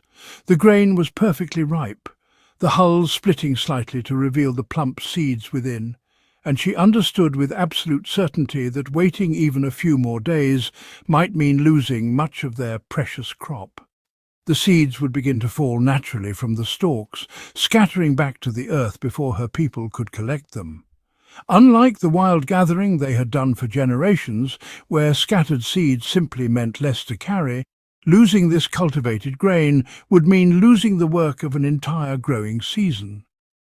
As other members of the community emerged from their dwellings, Mira saw the same mixture of excitement and worry reflected in their faces. Cale approached her with his weathered hands already stained from testing the grain heads, rolling the seeds between his fingers to judge their readiness. His years of experience reading natural signs had taught him to recognize the perfect moment for harvest, and his slight nod confirmed what Mira already knew. The time had come, ready or not, and there would be no second chances.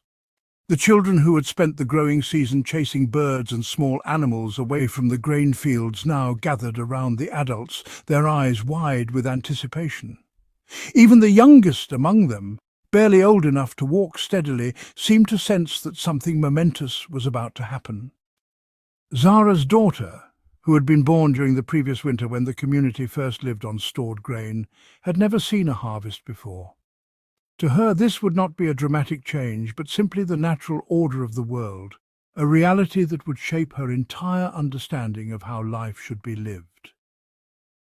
The preparations for harvest had actually begun many days earlier, as the community recognized that their traditional gathering methods would not work for the vast quantity of grain they had grown. During the wild gathering seasons of the past, each person had carried a simple basket and used their hands or a curved piece of wood to beat seeds into the container. They would move from patch to patch of wild grain, taking what they needed and leaving the rest for birds and next year's growth. But the cultivated fields stretched much farther than any wild stand they had ever encountered, and the grain was far denser and more uniform in its ripening. Yorick, who had remained with the community despite his initial skepticism about farming, had applied his tool-making skills to creating something entirely new. Working with pieces of flint that the community had obtained through trade with people who lived near the good stone quarries, he had carefully shaped the first true harvesting tools his people had ever possessed. These were not the simple scrapers and cutting tools they had always used, but specialized implements designed specifically for cutting grain stalks quickly and efficiently. The sickles, as Mira had begun to call them, consisted of sharp flint blades set into curved wooden handles made from the naturally bent branches of certain trees. Yorick had discovered through experimentation that a curved cutting motion was far more effective than trying to cut straight across the grain stalks. The curve allowed the harvester to sweep through multiple stalks at once, gathering them with one hand while cutting with the other. Each sickle had required many hours of patient work to create, with the flint carefully chipped and shaped to create the sharpest possible edge, then bound securely into the wooden handle with sinew and plant fibers. But tools alone would not be sufficient for the harvest they faced. Asher had recognized early in the growing season that their traditional storage baskets, designed to hold the relatively small amounts of grain gathered from wild stands, would be completely inadequate for storing the harvest from their cultivated fields. Throughout the summer, during the long days when the grain was growing but required little daily attention, she had worked with other women in the community to create an entirely new kind of storage system. The new containers were far larger than anything they had ever made, some tall enough to reach a person's shoulder and wide enough that a child could curl up inside. Asher had developed a new weaving technique that created much tighter and more water-resistant walls, using specially prepared plant fibers that had been soaked and treated to make them more flexible and durable. The bottoms of these great storage vessels were reinforced with additional layers of weaving and waterproofed with pine pitch and animal fat, creating containers that could protect grain from moisture and pests far better than anything they had possessed before. Creating these storage containers had required the community to think about their needs in an entirely different way. In the past, storage had been a temporary necessity, a way to preserve food for a few days, or at most a few weeks, while travelling between seasonal camps. The new containers were designed to hold grain for an entire year, protecting it through all kinds of weather, and keeping it safe from the mice, insects, and other creatures that would certainly try to share in their bounty. This meant learning new techniques for pest control, discovering which plants could be added to stored grain to discourage insects, and developing methods for detecting and preventing spoilage before it could spread through their precious supplies.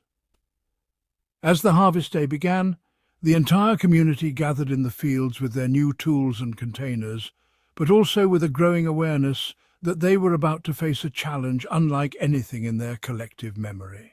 The sheer quantity of grain that awaited harvesting was overwhelming. Where wild gathering might yield enough grain to feed a family for a few days, the cultivated fields promised to provide food for the entire community for many months. This abundance was wonderful, but it also created pressures and responsibilities that their ancestors had never faced. Mira organized the work by dividing the community into small groups, each responsible for harvesting a section of the field. The groups included people of all ages and abilities because everyone would need to work together if they were going to gather the grain before weather or wildlife could claim it. The children, even those as young as 4 or 5 years old, had important jobs collecting stalks that the adults cut and bundling them into manageable piles. The elders, whose joints might not allow them to bend and reach all day, were positioned to process the harvested grain, separating seeds from stalks and chaff. The actual process of cutting grain with the new sickles required learning entirely new movements and rhythms. Unlike gathering wild seeds, which involved careful selection of the ripest patches and gentle treatment to avoid disturbing the plants too much, harvesting cultivated grain demanded speed and efficiency. Each person developed their own technique for gripping stalks with one hand while cutting with the other, learning to work in smooth, sweeping motions that could clear large areas quickly. The sound of the harvest was unlike anything the community had experienced before. Instead of the gentle whisper of seeds falling into gathering baskets, the fields now echoed with the sharp scraping of flint against grain stalks, the rustle of cut plants being gathered into bundles, and the constant murmur of voices coordinating the work. Children called out when they had filled their gathering areas. Adults shared discoveries about the most efficient cutting techniques, and everyone maintained a steady commentary about the quality and quantity of grain they were finding. As the work progressed through the morning, it became clear that their most optimistic estimates of the harvest had been far too conservative. The grain was not only abundant, but of remarkably good quality, with plump, well-formed seeds and very little damage from insects or disease. Each section of the field yielded more than they had dared to hope, and the growing piles of harvested grain began to create a new kind of problem. They were gathering far more grain than they had ever possessed before, more than they had containers to hold, more than they had ever imagined they would need to store and manage.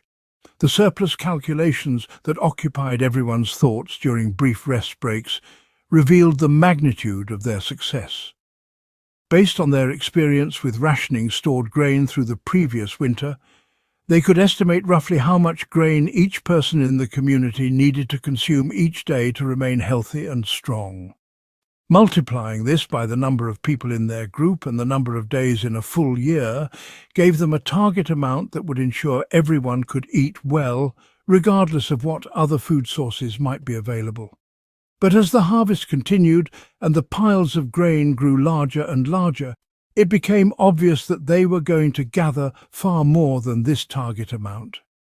Even accounting for losses to spoilage, pests and accidents, they were looking at a surplus that could potentially feed additional people or provide security against future crop failures. This surplus represented a kind of wealth that their people had never possessed before. Stored energy that could be saved and used according to their own decisions rather than the immediate demands of hunger and season. The children working alongside the adults began to understand, perhaps for the first time, the true significance of what their community had accomplished. These young ones had lived through the planting season and watched the grain grow, but the abstract idea of stored food was becoming concrete reality as they handled basket after basket of seeds. For children who had grown up expecting to move with the seasons and take food as they found it, the concept of controlling their own food supply through their own work was revolutionary. Wildlife presented constant challenges throughout the harvest day, as birds and small animals had also been watching the grain ripen and were eager to claim their share. Flocks of sparrows and other seed-eating birds descended on the fields whenever the human harvesters moved to a new section, quickly consuming whatever grain they could reach. Mice and rats emerged from their hiding places to snatch fallen seeds, and even larger animals like deer showed interest in the grain stalks and leaves. The community had to develop new strategies for protecting their harvest that went far beyond the simple bird scaring they had practiced during the growing season. Some people were assigned specifically to act as guards, using slings and throwing sticks to drive away birds, while others continued cutting. Children proved especially good at this work, as their quick movements and sharp eyes could spot approaching wildlife before the animals could do much damage. The constant need for vigilance added another layer of complexity to the harvest, requiring coordination and communication that tested the community's ability to work together under pressure. As the afternoon progressed and the threatening storm clouds grew darker and more ominous, the urgency of the work intensified.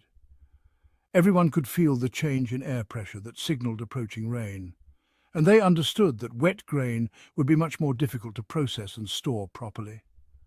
The community pushed themselves to work faster, accepting that they might not be able to harvest every single stalk before the weather changed, but determined to gather as much as possible while conditions remained favorable.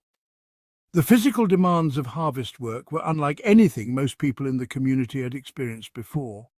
The repetitive motions of cutting and gathering created aches in muscles that had never been used in quite this way, and the sustained effort required to work quickly for many hours challenged even the strongest adults. Hands became blistered from gripping tools and handling rough grain stalks. Backs ached from constant bending and reaching, and everyone developed a fine coating of grain dust that made them cough and sneeze. Yet there was also a deep satisfaction in the work that kept people motivated despite the physical discomfort. Each armload of grain represented security against hunger. Each filled storage container represented successful planning and hard work paying off. The tangible results of their efforts were visible everywhere around them, creating a sense of accomplishment that was different from the satisfaction of a successful hunt or a good gathering day. This was something they had made happen through their own choices and efforts, rather than something they had found or been given by the natural world. As evening approached and the first drops of rain began to fall, the community made the decision to focus their remaining efforts on protecting what they had already harvested rather than trying to cut more grain. The bundles of stalks were quickly moved to sheltered areas, covered with hides and mats to keep them dry, and the filled storage containers were secured against wind and rain. People worked in the growing darkness and increasing rain, their movements guided more by feel than sight, determined to protect their precious harvest from the storm. The transformation of their daily routine had begun during the harvest day itself, as the community discovered that managing large quantities of grain required new kinds of organization and cooperation. Unlike the flexible, informal coordination that had served them well as nomadic gatherers and hunters, the harvest demanded precise timing, clear assignments, and sustained group effort. People found themselves taking on specialized roles based on their particular skills and physical abilities, creating the beginning of a more complex social structure. The transformation. The storm that had threatened during harvest day passed through during the night, leaving the morning air clean and cool, with puddles reflecting the sky and the sweet smell of wet earth mixing with the dusty scent of grain. As Mira stepped outside her dwelling to assess any damage from the rain and wind, she felt a profound shift in her understanding of what her community had become. The carefully protected piles of harvested grain, still dry under their coverings, represented more than just food for the coming seasons. They represented a fundamental change in how her people would live, think about the future, and relate to the land around them. The sheer quantity of grain they had gathered created immediate practical challenges that no one in the community had faced before. Their traditional storage methods, adequate for the smaller amounts of food they had preserved in the past, were completely insufficient for managing what now looked like several years' worth of grain for the entire group. Asha, who had already proven her skills at creating better storage containers, found herself at the center of discussions about building something entirely new and permanent. The decision to construct year-round storage structures marked a turning point that everyone recognized as irreversible. Unlike the portable containers and temporary caches they had used in the past, these new storage facilities would have to be built into the ground, large enough to hold vast quantities of grain and designed to protect their contents through all seasons and weather conditions. This meant committing to staying in one place long enough to justify the enormous amount of work such construction would require. Asher spent the first days after harvest walking through the area around their settlement, looking for the ideal locations for storage structures. She had learned from their experiments with grain caches that the best storage required specific soil conditions, proper drainage to prevent moisture problems, and protection from temperature extremes. The permanent storage facilities she envisioned would need to be much more sophisticated than simple pits in the ground. Working with Cale and others who had experience with construction and earth moving, Asher designed storage chambers that would be dug deep into hillsides where the earth would provide natural insulation and protection. These chambers would be lined with stones to prevent moisture from seeping in, floored with gravel for drainage, and covered with thick roofs that could support the weight of earth piled on top for additional insulation. Each chamber would be large enough to hold grain for many families and designed with features to make it easy to add grain during harvest and remove it gradually throughout the year. The construction of these permanent storage facilities required the community to organize their work in entirely new ways. Unlike hunting or gathering, which individuals or small groups could accomplish independently, building large earthworks demanded sustained cooperation from everyone over extended periods of time. People had to coordinate their efforts, share tools and materials, and commit to working on projects that might take many weeks to complete. Digging the storage chambers turned out to be far more difficult and time-consuming than anyone had anticipated. The work required removing enormous quantities of earth and stone, shaping chambers with precise dimensions and lining them with carefully fitted stones that had to be gathered from distant locations.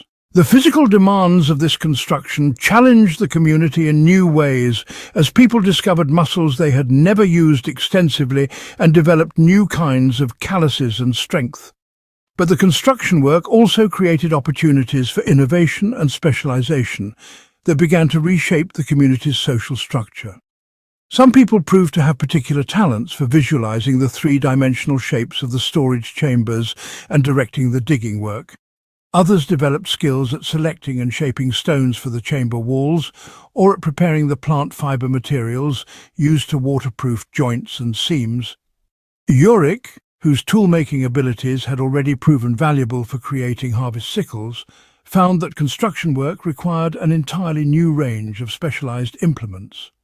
He began experimenting with different designs for earth-moving tools, developing shovels and picks that were more efficient than anything they had used before.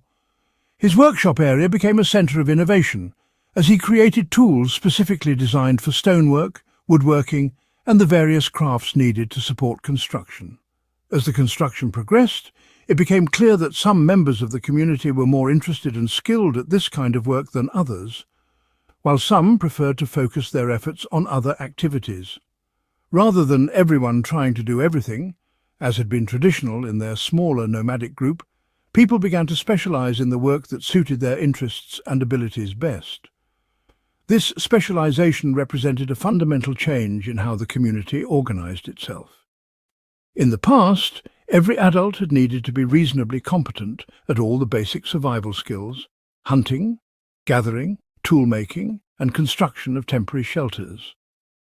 Specialization was limited to relatively minor differences in individual talents and preferences. But the demands of managing large-scale grain storage, along with the security that stored grain provided against hunger, made it possible for people to focus their efforts more narrowly, while depending on others for needs outside their specialty. Some community members, led by Mira, devoted most of their attention to what was already being recognized as farming work. This included not only the seasonal activities of planting and harvesting, but year-round tasks like improving the soil in their fields, developing better varieties of grain through selective seed saving, and protecting stored seeds from pests and spoilage. These farming specialists were developing knowledge and skills that were quite different from traditional hunting and gathering abilities. Others, particularly those who were most skilled at hunting, began to see their role as providing meat, furs, and other animal products for the entire community. Rather than everyone participating in occasional hunts, as had been traditional, the hunters were organizing more systematic and specialized expeditions that could provide larger quantities of animal products more efficiently. This hunting specialization allowed them to develop more sophisticated techniques and equipment while freeing the farming specialists to focus on grain production. A third group of specialists was emerging around what could be called manufacturing activities. These were people like Asher and Yorick who had particular talents for creating the tools, containers and structures that the community needed to support its new way of life. Their work was becoming increasingly complex and time-consuming, requiring sustained attention and the gradual accumulation of specialized knowledge and skills. The development of these specialized roles created new needs for coordination and exchange within the community. The farmers needed tools and containers from the manufacturers, meat and hides from the hunters. The hunters needed grain from the farmers, tools and weapons from the manufacturers. The manufacturers needed food from both farmers and hunters, and raw materials that might require special gathering expeditions. Managing these interdependencies required new forms of organization and communication that went far beyond the informal cooperation that had worked for their nomadic ancestors. These internal changes within the community were accompanied by the development of relationships with other groups that lived in their region. The abundance of grain that the community was producing created opportunities for trade that their nomadic ancestors had never possessed. Unlike meat, which had to be consumed quickly, or the small quantities of gathered plant foods they had collected in the past, stored grain could be accumulated in large quantities and traded for goods that the community could not produce for themselves. The most important of these trade relationships developed with groups who lived near sources of high-quality stone for toolmaking. The community's increasing specialization and the construction of permanent facilities created demands for more and better tools than they could manufacture from local materials. The fine flint needed for the best cutting tools, the hard stones required for grinding grain, and the specialized materials needed for construction all had to be obtained from distant sources. Trading relationships also developed with groups who had access to materials like shells from distant oceans, volcanic glass that made superior cutting tools, and rare minerals that could be used for paints and decorations. These trade goods were not necessities in the same way that food and basic tools were, but they represented a new category of wealth and status that was becoming important in the community's evolving social structure. The shell beads and other decorative items that the community began to acquire through trade served as more than simple ornaments. They became ways for individuals to display their success and status within the community, markers of the specialized knowledge and skills that were becoming increasingly valuable. The farmer who had developed the best techniques for seed selection, the hunter who was most successful at providing meat, and the craftsperson who created the most useful tools could all use trade goods to display their achievements and social position. But perhaps the most profound change that occurred during this period was captured in what Asher came to think of as her great insight about permanence and commitment. As she watched the construction of the storage chambers progress, and as she calculated the enormous quantities of grain that would be stored in them, she realized that the community had crossed a line from which there could be no easy return. The investment of labor in permanent construction, the accumulation of grain supplies that would take years to consume, and the development of specialized knowledge and skills that were tied to this particular place and way of life meant that leaving would now involve enormous costs. Unlike their nomadic ancestors who could pack up their portable possessions and move to new territory whenever circumstances required, the community was now tied to their stored grain, their constructed facilities, and the relationships they had developed with neighbouring groups. This realization was both exciting and frightening. The security and abundance that came from successful farming were wonderful benefits that no one wanted to give up. But the loss of mobility and flexibility that had always been central to their people's way of life represented a fundamental change in their relationship with the natural world and with each other. They were no longer people who moved through the landscape taking what they needed as they found it, but people who had committed themselves to making a particular place productive and defending it against all challenges. Asher understood that this transformation would have implications that reached far beyond the practical questions of storing grain and organizing work. The community's relationship with neighboring groups would change as they became a fixed presence in the region, rather than temporary visitors. Their spiritual beliefs and ceremonial practices would need to evolve to reflect their new relationship with the land and with the cycles of planting and harvest. Even their understanding of time itself was changing, from the flexible rhythms of nomadic life to the fixed schedule of agricultural seasons.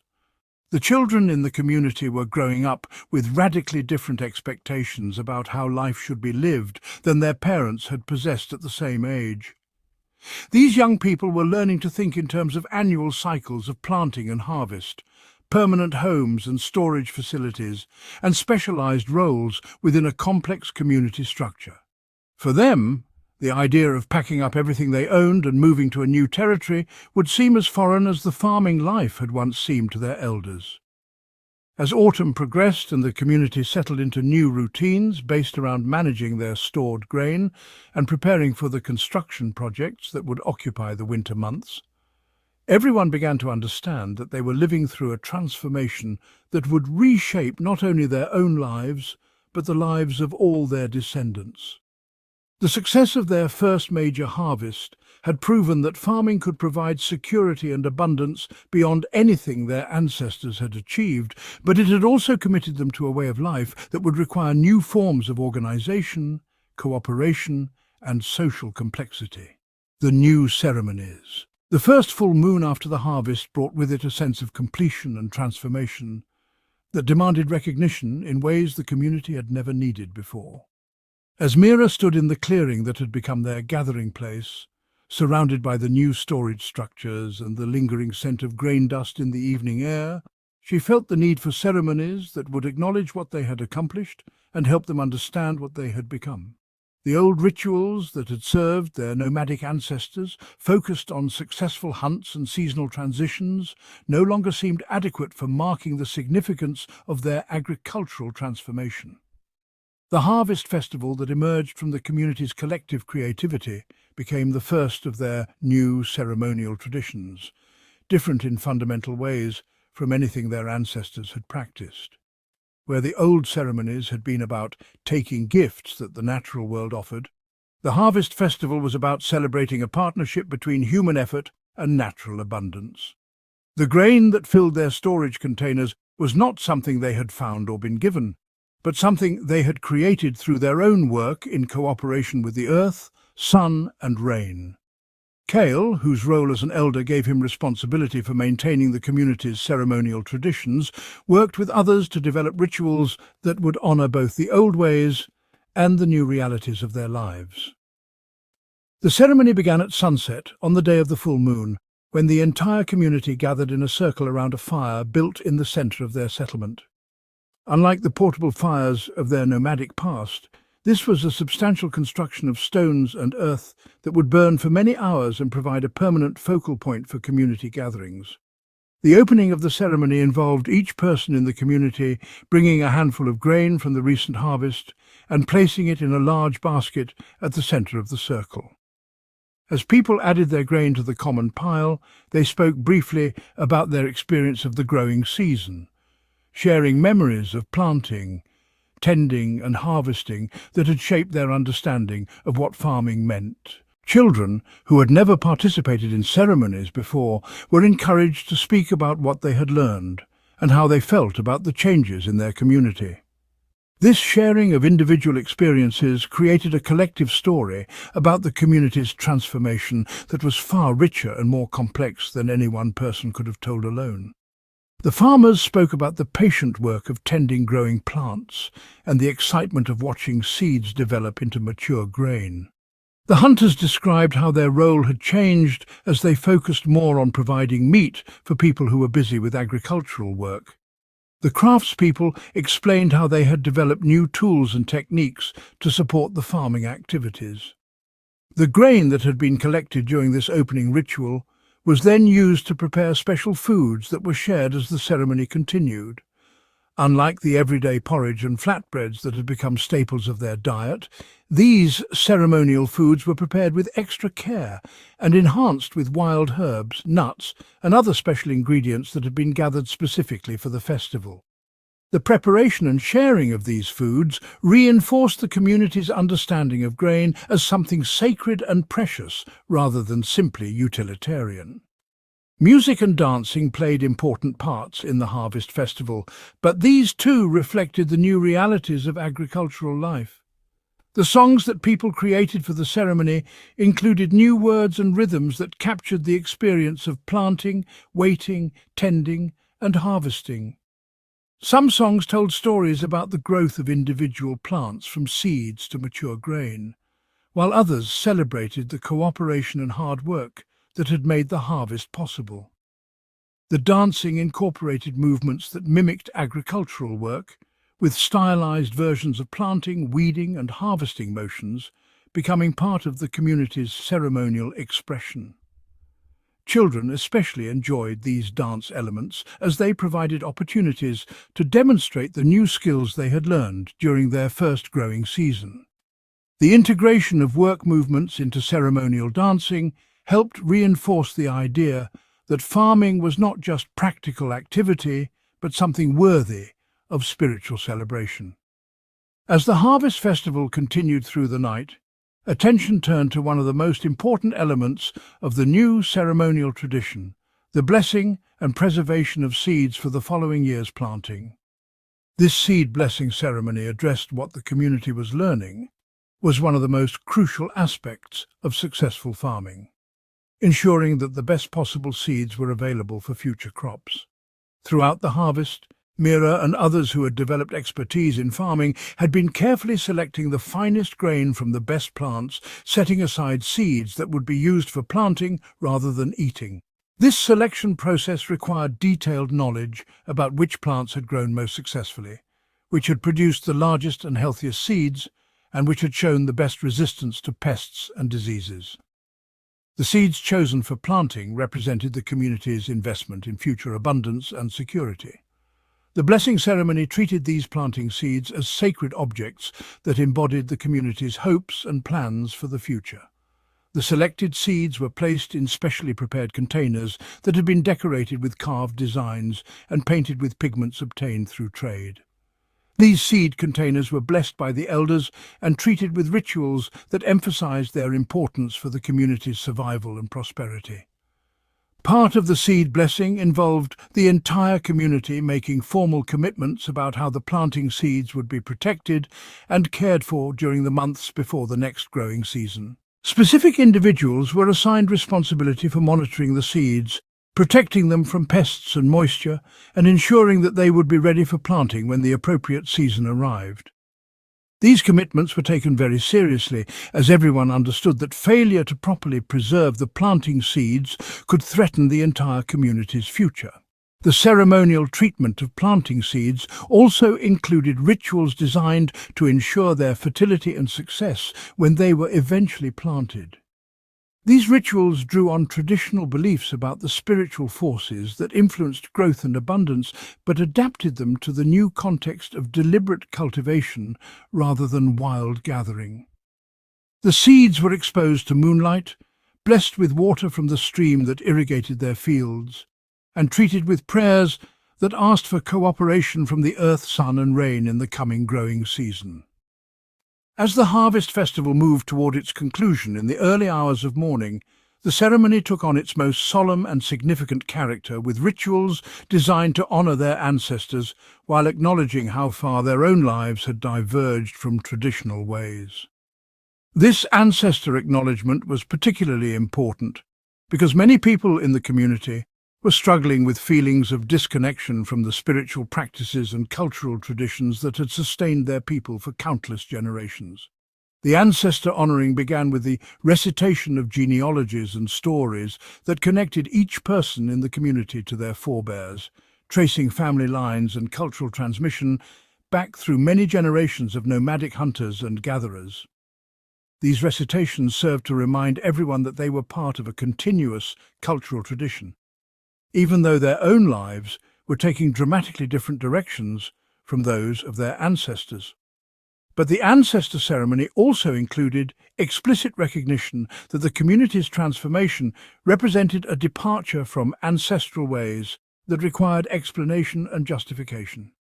Speakers acknowledged that their ancestors had lived successfully as nomadic people for countless generations, and that the decision to adopt farming represented a conscious choice to explore new possibilities rather than a rejection of traditional wisdom. The ritual elements of ancestor acknowledgement included offerings of grain placed on a special fire, with prayers explaining to ancestral spirits why the community had chosen to commit themselves to farming and asking for understanding and support for their new way of life. These prayers emphasized that the adoption of agriculture was intended to enhance the security and prosperity that their ancestors had always sought, rather than to abandon the values and goals that had guided previous generations. Some of the most moving parts of the ancestor ceremony involved elders sharing memories of deceased family members and community leaders, describing how these ancestors had faced changes and challenges in their own lives, and speculating about how they might have responded to the agricultural transformation. These personal remembrances helped bridge the gap between past and present, suggesting that the capacity for adaptation and innovation had always been part of their cultural tradition. The final major element of the harvest festival was what came to be known as the binding ceremony, a formal recognition of the community's commitment to their new way of life and to each other. This ceremony addressed the reality that successful farming required not just individual effort, but sustained cooperation and mutual dependence that went far beyond anything their nomadic ancestors had required. The binding ceremony began with each adult member of the community making formal statements about their intention to remain with the group and contribute their specialized skills to the collective welfare. The farmers committed to sharing their knowledge and working to improve crop production. The hunters promised to provide meat and other animal products, and the craftspeople agreed to create the tools and facilities that farming required. These individual commitments were followed by group pledges about how the community would organize itself to support successful farming and manage the stored grain that was now central to their survival. People agreed to specific arrangements about work sharing, resource allocation, and decision-making that reflected the new complexities of agricultural life. Unlike the informal cooperation that had characterized their nomadic past, these commitments were specific and binding, creating obligations that could be enforced by community pressure and social sanctions. The binding ceremony also addressed the community's relationship to the land itself, with formal recognition that they were now tied to this particular place in ways that their ancestors had never been. People pledged to defend their fields and storage facilities, to care for the soil and water resources that made farming possible, and to think of themselves as permanent residents rather than temporary visitors. Part of this land commitment involved rituals that marked the boundaries of their territory and established their claims to specific areas for farming, gathering, and other activities. Unlike their nomadic ancestors, who had moved through landscapes without claiming permanent ownership, the community now needed to define and defend territory that was essential to their survival and prosperity.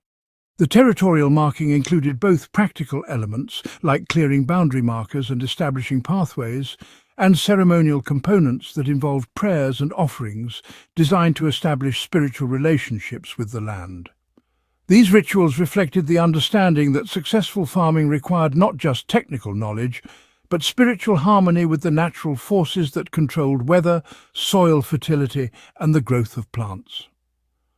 As dawn broke over the community and the harvest festival drew to its close, people began to understand that the ceremonies they had created were not just celebrations of past success, but foundations for their future way of life. The rituals they had developed would need to be repeated and refined in future years, creating a new ceremonial calendar based on the agricultural cycle rather than the seasonal movements that had structured their ancestors' spiritual practices. The harvest festival had also revealed the need for additional ceremonies that would mark other important moments in the agricultural year. The community was already discussing rituals for the spring planting, celebrations for the first appearance of grain shoots, and ceremonies to mark the various stages of plant growth and maturation. These new ceremonial traditions would help reinforce the community's commitment to farming while providing spiritual meaning and social cohesion for their transformed way of life. The success of the Harvest Festival and the other new ceremonies demonstrated that the community's transformation involved much more than simply changing their food production methods. They were creating new forms of social organization, new spiritual practices, and new cultural traditions that would distinguish them from their nomadic ancestors and from other groups who continued to live as hunters and gatherers. The ceremonies helped them understand that they were not just adapting to new circumstances, but creating a new way of being human that would influence all aspects of their lives and the lives of future generations.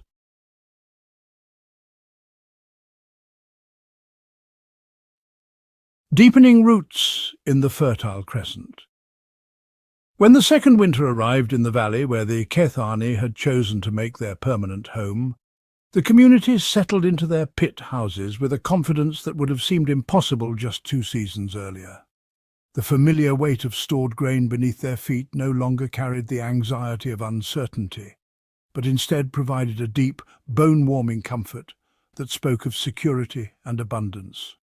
Asher, now the mother of a toddling son named Tem, would rise each morning before dawn to check the sealed storage pits that lined the interior walls of their expanded dwelling, running her weathered hands along the smooth clay surfaces that kept their winter sustenance safe from moisture and hungry rodents. The ritual had become as natural as breathing, each pit containing different grades of grain that she had learned to organize by quality and intended use through careful observation and countless small experiments over the previous year. The daily rhythm of grain preparation had evolved into something approaching artistry in Asher's capable hands. She would select the finest emmer wheat for the morning porridge that fed her family, adding dried berries and nuts gathered during the abundant autumn months when the surrounding hills had offered their seasonal gifts with unprecedented generosity. The coarser grains were reserved for the thick evening stews that filled their clay cooking vessels, mixed with dried meat from successful hunting expeditions, and wild onions that grew in the marshy areas near the stream that wound through their settlement.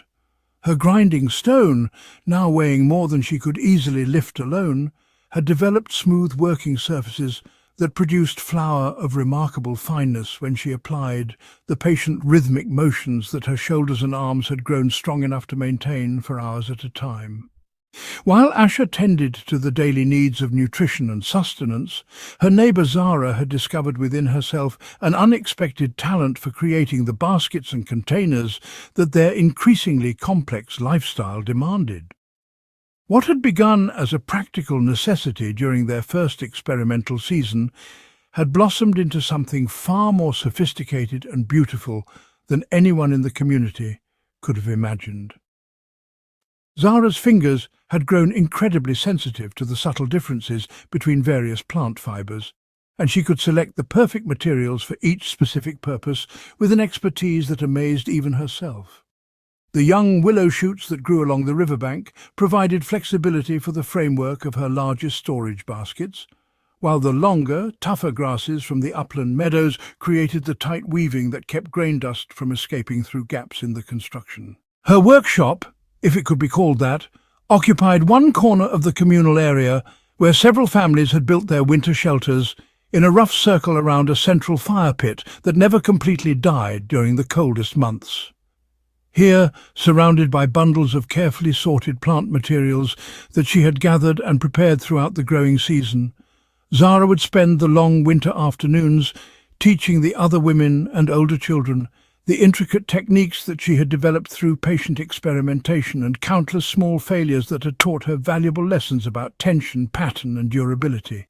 The baskets that emerged from her skilled hands served purposes that their ancestors could never have imagined, from the tiny seed-sorting containers that held next year's planting stock separated by type and quality, to the enormous storage vessels that could hold enough grain to feed a family through an entire winter season. The most remarkable aspect of Zara's craft lay not just in the practical utility of her creations, but in the subtle beauty that seemed to emerge naturally from her deep understanding of materials and function. The patterns that developed in her weaving reflected the rhythms of their agricultural life, with designs that echoed the appearance of grain stalks bending in the wind, or the geometric arrangements of planted fields stretching across the fertile valley floor. When visitors from other communities arrived to observe their revolutionary lifestyle, they would often spend long minutes examining Zara's baskets, with expressions of wonder and admiration, running their fingers along the perfectly even surfaces and marveling at the ingenious solutions she had developed for handles, lids, and waterproof linings. Meanwhile, the children of the settlement were receiving an education unlike anything their parents had experienced in their own youth. Where once the knowledge passed from adult to child had focused primarily on reading animal tracks, identifying edible plants, and understanding the seasonal movements of game animals, now the learning encompassed an entirely new realm of agricultural wisdom that was being discovered and refined with each passing season.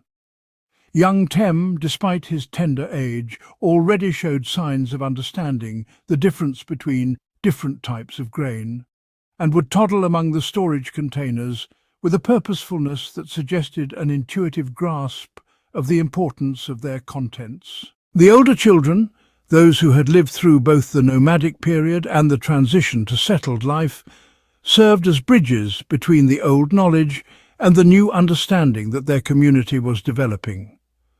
They could still identify the calls of different birds and knew which berries were safe to eat when found growing wild in the forest, but they also understood the subtle signs that indicated when stored grain was beginning to spoil and needed to be moved to drier storage, or how to tell which seeds from the previous harvest would be most likely to grow strong plants when the planting season arrived. Their days were filled with practical lessons that combined traditional wisdom with agricultural innovation, creating a unique educational experience that prepared them for a lifestyle that no previous generation had ever lived. Kale, whose reputation as a skilled hunter had made him one of the most respected members of their original nomadic band, had discovered unexpected ways to apply his traditional knowledge to the challenges of their new settled existence. His understanding of animal behavior, developed through decades of careful observation and patient tracking, proved invaluable when it came to protecting their stored grain and growing crops from the various creatures that viewed their agricultural abundance as an irresistible opportunity for easy feeding. The techniques he had once used to predict the movements of deer and wild cattle now served to anticipate the nighttime raids of wild boar that could devastate a grain field in a single evening, or the seasonal migrations of bird flocks that could strip a nearly ripe crop of its precious seeds in a matter of hours. His knowledge of natural materials and their properties allowed him to devise ingenious traps and barriers that protected their investments without requiring constant human vigilance. Using his understanding of how different animals moved through landscape, Kale created a system of strategically placed obstacles and deterrents that channeled potentially destructive wildlife away from the most vulnerable areas of their settlement and fields. His traps, crafted from bent wood and twisted plant fibers, could capture smaller grain-stealing rodents alive, allowing the community to relocate them to distant areas rather than simply killing them. a practice that reflected their growing understanding of their role as stewards of the land they had chosen to call home. As the winter progressed, and word of their successful experiment in settled agriculture spread through the network of relationships that connected the various nomadic bands throughout the region, other families began to arrive at their settlement with expressions of curiosity and hope. These newcomers brought with them different skills, alternative approaches to familiar problems, and fresh perspectives that both enriched and complicated the social dynamics of the growing community. The first family to join them permanently consisted of an older couple named Jorim and Nessa, along with their adult daughter Kira and her young son, who had travelled from the eastern hills where game had become increasingly scarce and the traditional hunting grounds were no longer able to support their small band. Jorim possessed exceptional skill in working stone, and his arrival brought immediate improvements to the community's tool-making capabilities. Where the original settlers had made do with relatively crude grinding stones and simple cutting implements, Jorim's expertise allowed for the creation of much more sophisticated equipment that dramatically improved the efficiency of their grain processing and food preparation. His knowledge of different types of stone and their specific properties meant that he could select exactly the right materials for each purpose, creating grinding surfaces that would last for years of heavy use, cutting edges that would hold their sharpness through countless tasks, and specialized tools designed for specific agricultural functions that the community was still discovering they needed.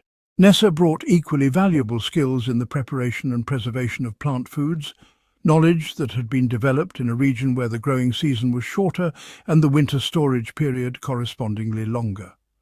Her techniques for drying grain and other foods resulted in better preservation and reduced spoilage, while her understanding of which wild plants could be safely mixed with stored grain to deter insects and rodents added another layer of security to their winter food supply. Her experience with different methods of cooking and food preparation introduced new flavors and textures to their daily meals, making the long winter months more varied and enjoyable for everyone in the settlement. The integration of these new families required careful negotiation and adjustment on all sides. The original settlers had developed their own ways of doing things, their own rhythms and routines that had evolved through trial and error over the previous year. The newcomers brought different approaches and expectations that sometimes conflicted with established practices, requiring patient discussion and compromise to find solutions that worked for everyone. Questions arose about how to allocate the limited space within the protected area of their settlement, how to distribute the work required to maintain and expand their agricultural operations, and how to share the benefits of the abundant harvests that their efforts were producing.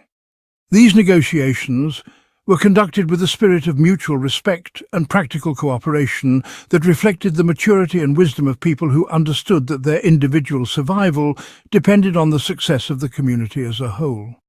Mira, whose discovery of the potential for cultivating wild grain had initiated their entire agricultural experiment, found herself taking on an increasingly important role as a mediator and decision-maker when conflicts arose or difficult choices needed to be made. Her deep understanding of the agricultural processes that sustained their community gave her a unique perspective on how various proposed changes might affect their long-term success, and her calm, thoughtful approach to problem-solving earned her the respect and trust of both original settlers and recent arrivals. The expansion of their community also brought opportunities for the young adults who had reached marriageable age to form partnerships that would have been impossible within the limited confines of their original nomadic band. Kira, the daughter of the newly arrived stoneworker, was a skilled weaver whose techniques differed from but complemented those that Zara had developed, and the two women spent many hours sharing knowledge and developing hybrid approaches that combined the best aspects of their different traditions. Her presence in the community caught the attention of several young men, including Davin, one of the original settlers who had proven himself particularly adept at the various tasks required for successful grain cultivation. The courtship between Kira and Davin unfolded slowly over the winter months. conducted with the careful attention to family connections and practical considerations that characterized marriage arrangements in their society. Both sets of parents needed to be satisfied that the proposed union would benefit not just the young couple, but the entire community, bringing together complementary skills and creating bonds that would strengthen the social fabric of their growing settlement. The negotiations involved detailed discussions about how their children would be raised, what roles each partner would take in the community's economic activities, and how their combined efforts would contribute to the prosperity and security of future generations. As winter gave way to the earliest hints of spring, the physical changes that their new lifestyle had produced in the community members became increasingly apparent. The steady diet of grain-based foods, supplemented with preserved meat and stored wild plants, had affected everyone's health and appearance in subtle but unmistakable ways. The women had grown stronger in the arms and shoulders from the daily work of grinding grain and preparing food, while the men showed the effects of the different types of physical labor required for field preparation, construction, and the maintenance of their settlement infrastructure. Children who had been born since the community adopted agricultural practices showed different patterns of growth and development compared to their older siblings who had spent their early years in the nomadic lifestyle. The reliable nutrition provided by stored grain allowed for more consistent growth, while the sedentary nature of settled life produced different patterns of muscle development and physical capability. These changes were not dramatic or immediately obvious, but careful observers could detect the subtle ways in which their bodies were adapting to their new way of life. Changes that would become more pronounced with each generation that grew up knowing only the agricultural lifestyle. The community's relationship with time itself had undergone a fundamental transformation that affected every aspect of their daily experience. Where once their lives had been governed by the immediate demands of finding food, shelter and safety on a day-to-day basis, they now found themselves thinking in terms of seasons, years and even generations. The grain stored in their carefully constructed containers represented not just sustenance for the immediate future, but security that extended months ahead, allowing for a kind of planning and anticipation that had been impossible during their nomadic years. This new relationship with time manifested itself in the development of increasingly sophisticated methods for tracking the passage of seasons and predicting the optimal timing for various agricultural activities. Cale's hunting experience had given him an intuitive understanding of natural cycles, and he began to systematically observe and record the subtle changes in daylight, temperature and plant growth that marked the progression from winter through spring into summer and back to autumn. His observations, shared with the other community members and discussed during the long winter evenings, gradually evolved into a calendar system that allowed them to plan their planting, tending and harvesting activities with much greater precision than had been possible during their first experimental year.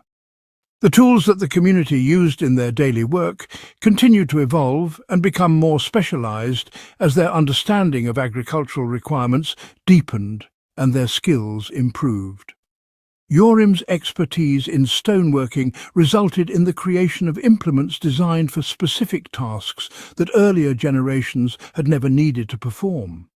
Specialized hoes for breaking ground and cultivating plants, refined sickles for harvesting grain, and precisely shaped grinding stones for processing different types of seeds represented just a few examples of the technological innovations that were emerging from their practical experience and creative problem-solving.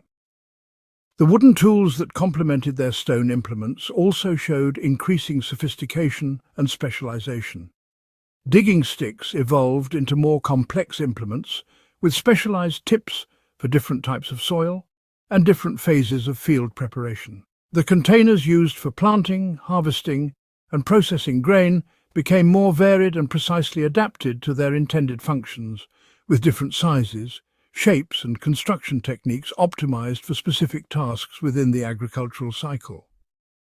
Perhaps most significantly, The oral traditions that had preserved and transmitted the community's accumulated knowledge for countless generations began to incorporate the new understanding that their agricultural lifestyle was producing. The stories that parents told their children, the songs that accompanied various work activities, and the formal recitations that marked important occasions all began to reflect their changing relationship with the land, the seasons, and the plants and animals that shared their environment.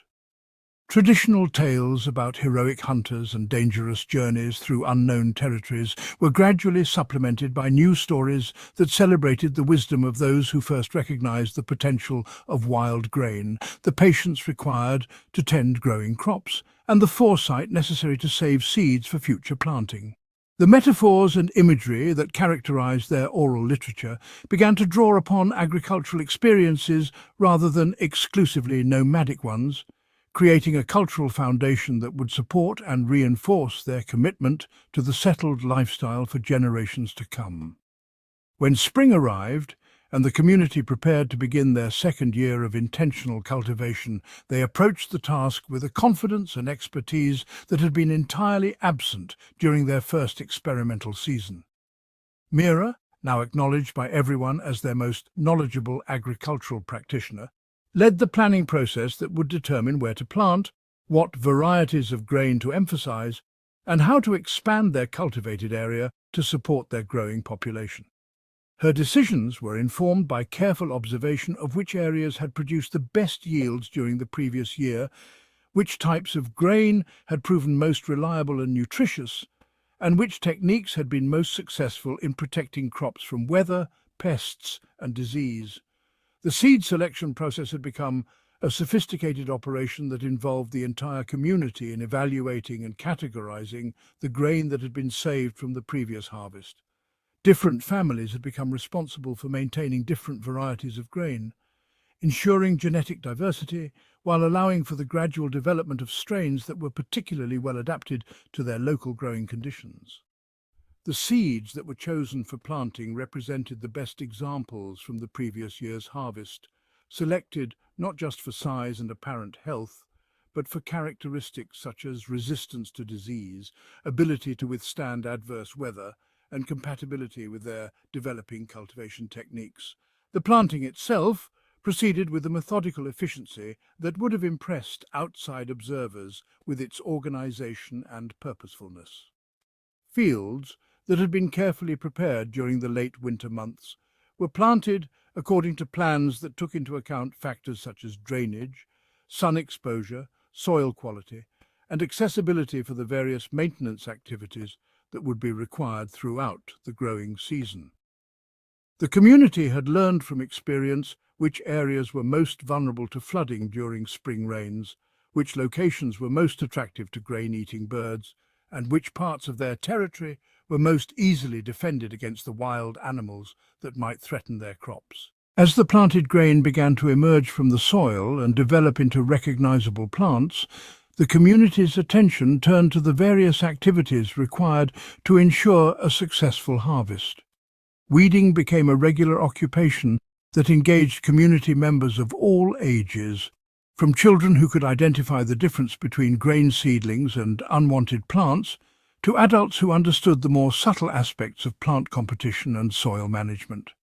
The techniques they employed were based on careful observation and systematic experimentation, gradually developing approaches that maximized crop yields while minimizing the labor required for maintenance. The management of water resources became increasingly sophisticated as the community gained experience with the specific needs of their cultivated plants.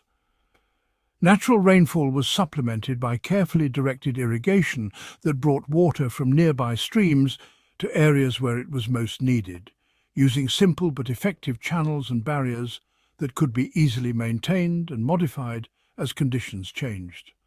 The timing and quantity of irrigation were adjusted based on the growth stage of the plants, the prevailing weather conditions, and the specific characteristics of different areas within their expanding agricultural operation. Pest control strategies evolved through a combination of traditional knowledge and agricultural innovation, drawing upon Cale's understanding of animal behavior, while developing new approaches specifically designed for protecting cultivated crops.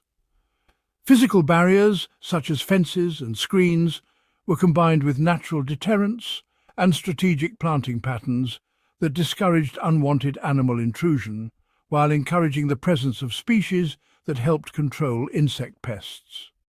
The community learned to time certain activities to coincide with natural cycles that minimized pest problems, such as harvesting before the arrival of migrating bird flocks or planting after the peak activity period of root-eating insects.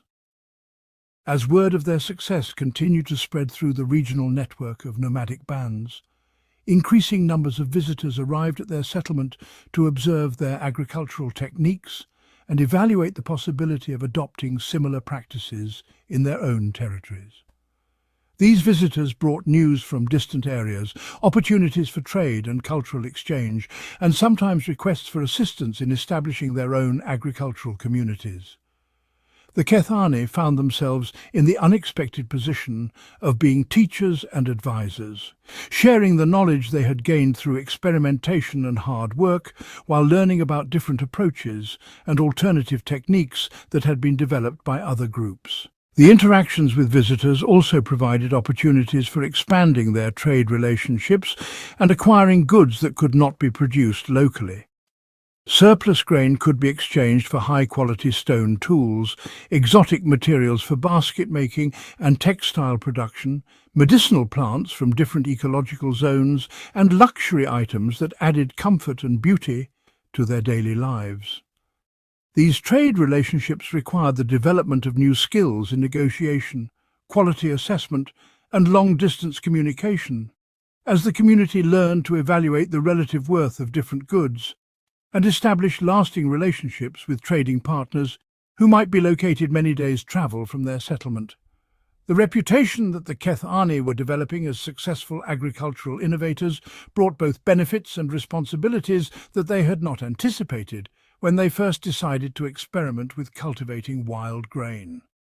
Other communities began to seek their advice on technical questions related to plant cultivation, storage techniques, and community organization, while some groups requested permission to establish satellite settlements in areas adjacent to their territory.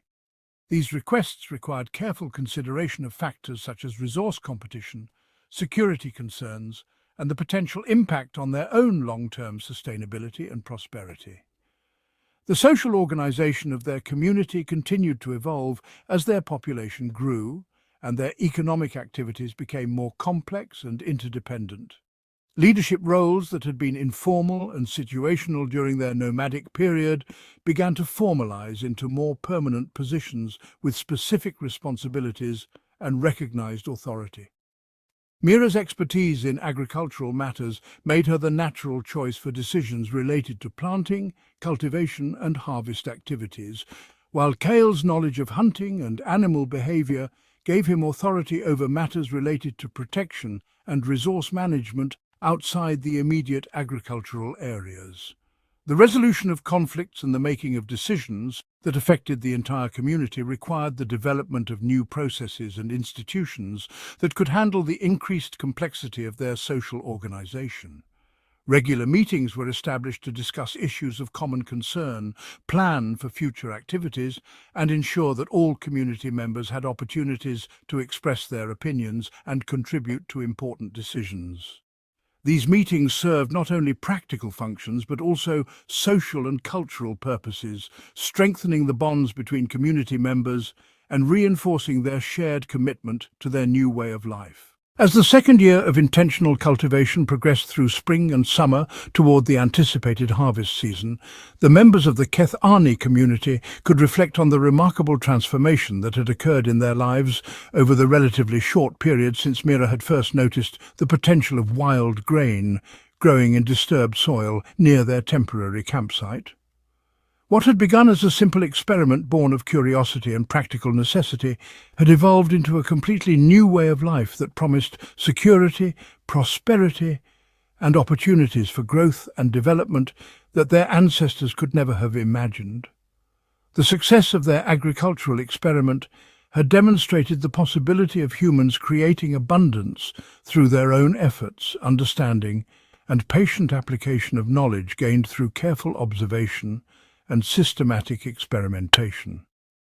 Their experience had shown that people could establish lasting relationships with the land that benefited both human communities and the natural environment, creating sustainable systems of production that could support growing populations while maintaining ecological balance and diversity. The knowledge they had gained, the techniques they had developed, and the social innovations they had created would serve as the foundation for future generations who would inherit and further develop the agricultural lifestyle that was destined to transform human civilization throughout the fertile regions of the world. Their quiet revolution, conducted without fanfare or grand ambitions, represented one of the most significant developments in human history, marking the beginning of the transition from nomadic hunting and gathering to settled agriculture that would make possible all the subsequent achievements of human civilization. The full circle, harvest of changes. The morning mist clings to the valley floor as Mira walks between the rows of wheat that stretch farther than her eyes can follow, her weathered hands brushing against the heavy golden heads that bend with the weight of countless seeds. 3 seasons have passed since that first tentative scattering of grain in disturbed earth, yet these pathways between the planted rows feel as ancient and ordained as the river stones that mark the boundaries of what everyone now calls the settlement. Her feet know exactly where to step without crushing the tender shoots that always volunteer themselves along the edges, and her eyes automatically count the storage pits that dot the landscape like earthen monuments to abundance. The rhythm of her daily inspection has become as natural as breathing, each morning beginning with this slow procession through what the younger people call the grain fields, though she still sometimes thinks of them as the patient places where seeds choose to trust human hands. Kale emerges from the morning shadows, carrying the carved wooden staff that marks his role as the keeper of boundaries, his weathered face bearing the satisfied expression of someone whose predictions about the weather have proven accurate once again. The staff itself tells a story of evolving authority carved with symbols that represent not the traditional hunting totems of his youth, but the agricultural calendar that now governs their lives. Small notches mark the planting moons, deeper cuts indicate harvest time, and smooth, worn areas show where his hands have gripped the wood during countless discussions about field rotation and water rights. His daily rounds take him past every family plot and common area, his practiced eye noting which sections show signs of soil exhaustion and which benefit from the careful composting techniques that Asher developed during their second winter. The young men who accompany him carry similar staffs, though theirs lack the intricate detail that comes from years of thoughtful carving during long winter evenings.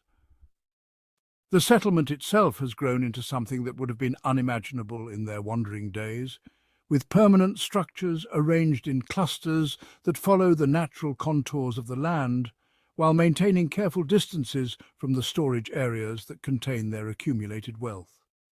The houses have evolved far beyond the simple pit dwellings of their first winter, incorporating sophisticated drainage systems that channel rainwater away from living spaces while directing it toward the planted areas that surround each family compound. Walls of stacked stone rise to support frameworks of carefully selected wood, with roofs that can be adjusted seasonally to maximize ventilation during the hot months and retain warmth when the cold winds blow down from the mountains. Each dwelling reflects the specialized knowledge of its inhabitants, with the homes of the grain keepers featuring elaborate storage alcoves, lined with clay and sealed with pine pitch, while the houses of the tool makers include workshops with carefully designed ventilation systems that allow for the precise temperature control needed for advanced flint knapping, and the experimental work with copper that began when traders brought strange green stones from distant mountains. Asher moves slowly between the grinding stations that occupy the central area of the settlement, her aged hands still steady as she demonstrates the proper technique for extracting the maximum nutrition from each precious grain. Her hair has gone completely white during these 3 years of transformation, but her mind remains as sharp as the obsidian blades that traders bring from lands beyond the eastern hills. The grinding stones themselves represent a remarkable evolution in technology, with the original portable querns giving way to massive installations that require multiple people to operate, but can process grain quantities that would have seemed impossible in their nomadic days. She runs her fingers along the carefully pecked surface of the largest grinding stone, feeling the subtle variations in texture that allow for different grades of flour depending on which section of the stone receives the grain. Young women gather around her each morning to learn not just the mechanical techniques of grain processing, but the deeper knowledge that determines when grain has reached optimal dryness for long-term storage, and how to recognize the subtle signs that indicate spoilage before it becomes visible to untrained eyes. The children who play among the grain storage areas have never known the anxiety of wondering where their next meal might come from. Their games involving elaborate scenarios of planting and harvesting that would have baffled their parents at the same age. Little Tala, who is Zara's granddaughter and carries the bright curiosity that seems to run in their family line, spends her mornings following the settlement's grain-keepers and asking questions that often reveal insights that have escaped adult attention. Her small hands have learned to identify different varieties of wheat by touch alone, and she has developed a talent for predicting which stored seeds will germinate most successfully based on subtle differences in color and weight that she cannot yet articulate but somehow instinctively recognizes. The adults have learned to pay attention to her observations, since children who have grown up surrounded by grain often notice patterns that become invisible to those whose attention is divided among many responsibilities. The formal teaching that takes place each afternoon represents something entirely new in human experience, with structured knowledge transfer replacing the informal learning that characterized their hunting and gathering ancestors. Cal leads sessions where young people learn to read the subtle signs that indicate optimal planting conditions, teaching them to recognize the specific combination of soil moisture, air temperature, and moon phase that correlates with successful germination. His teaching methods incorporate physical demonstrations, with students practicing seed spacing techniques using marked sticks that ensure consistent distances between planted rows. The knowledge being transmitted extends far beyond simple techniques to encompass what might be called agricultural philosophy, including concepts of reciprocity between humans and plants that require careful attention to soil health and sustainable harvesting practices. Mira has developed her own teaching approach that focuses on developing what she calls grain sense, the intuitive understanding of plant behavior that allows successful farmers to make decisions based on subtle environmental cues that cannot be reduced to simple rules. Her students learn to recognize the almost imperceptible changes in plant posture that indicate water stress, the specific quality of morning light that suggests an optimal day for harvesting, and the complex interplay of factors that determine when stored grain should be moved to different storage conditions. She emphasizes that successful grain growing requires constant attention and adaptation, since each season brings variations in weather and growing conditions that demand flexible responses based on accumulated experience rather than rigid adherence to predetermined schedules. The specialization of roles within the settlement has created a social structure that would have been impossible during their nomadic period, with individuals developing expertise that requires years of dedicated practice and cannot be easily transferred to others. Jorin the Younger has become the settlement's master toolmaker, his workshop filled with implements so specialized that their purposes would be mystifying to outsiders. His flint sickles incorporate subtle curves and edge geometries optimized for different stages of grain harvesting, while his grinding stone preparation techniques produce surfaces with specific textures designed for different types of grain processing.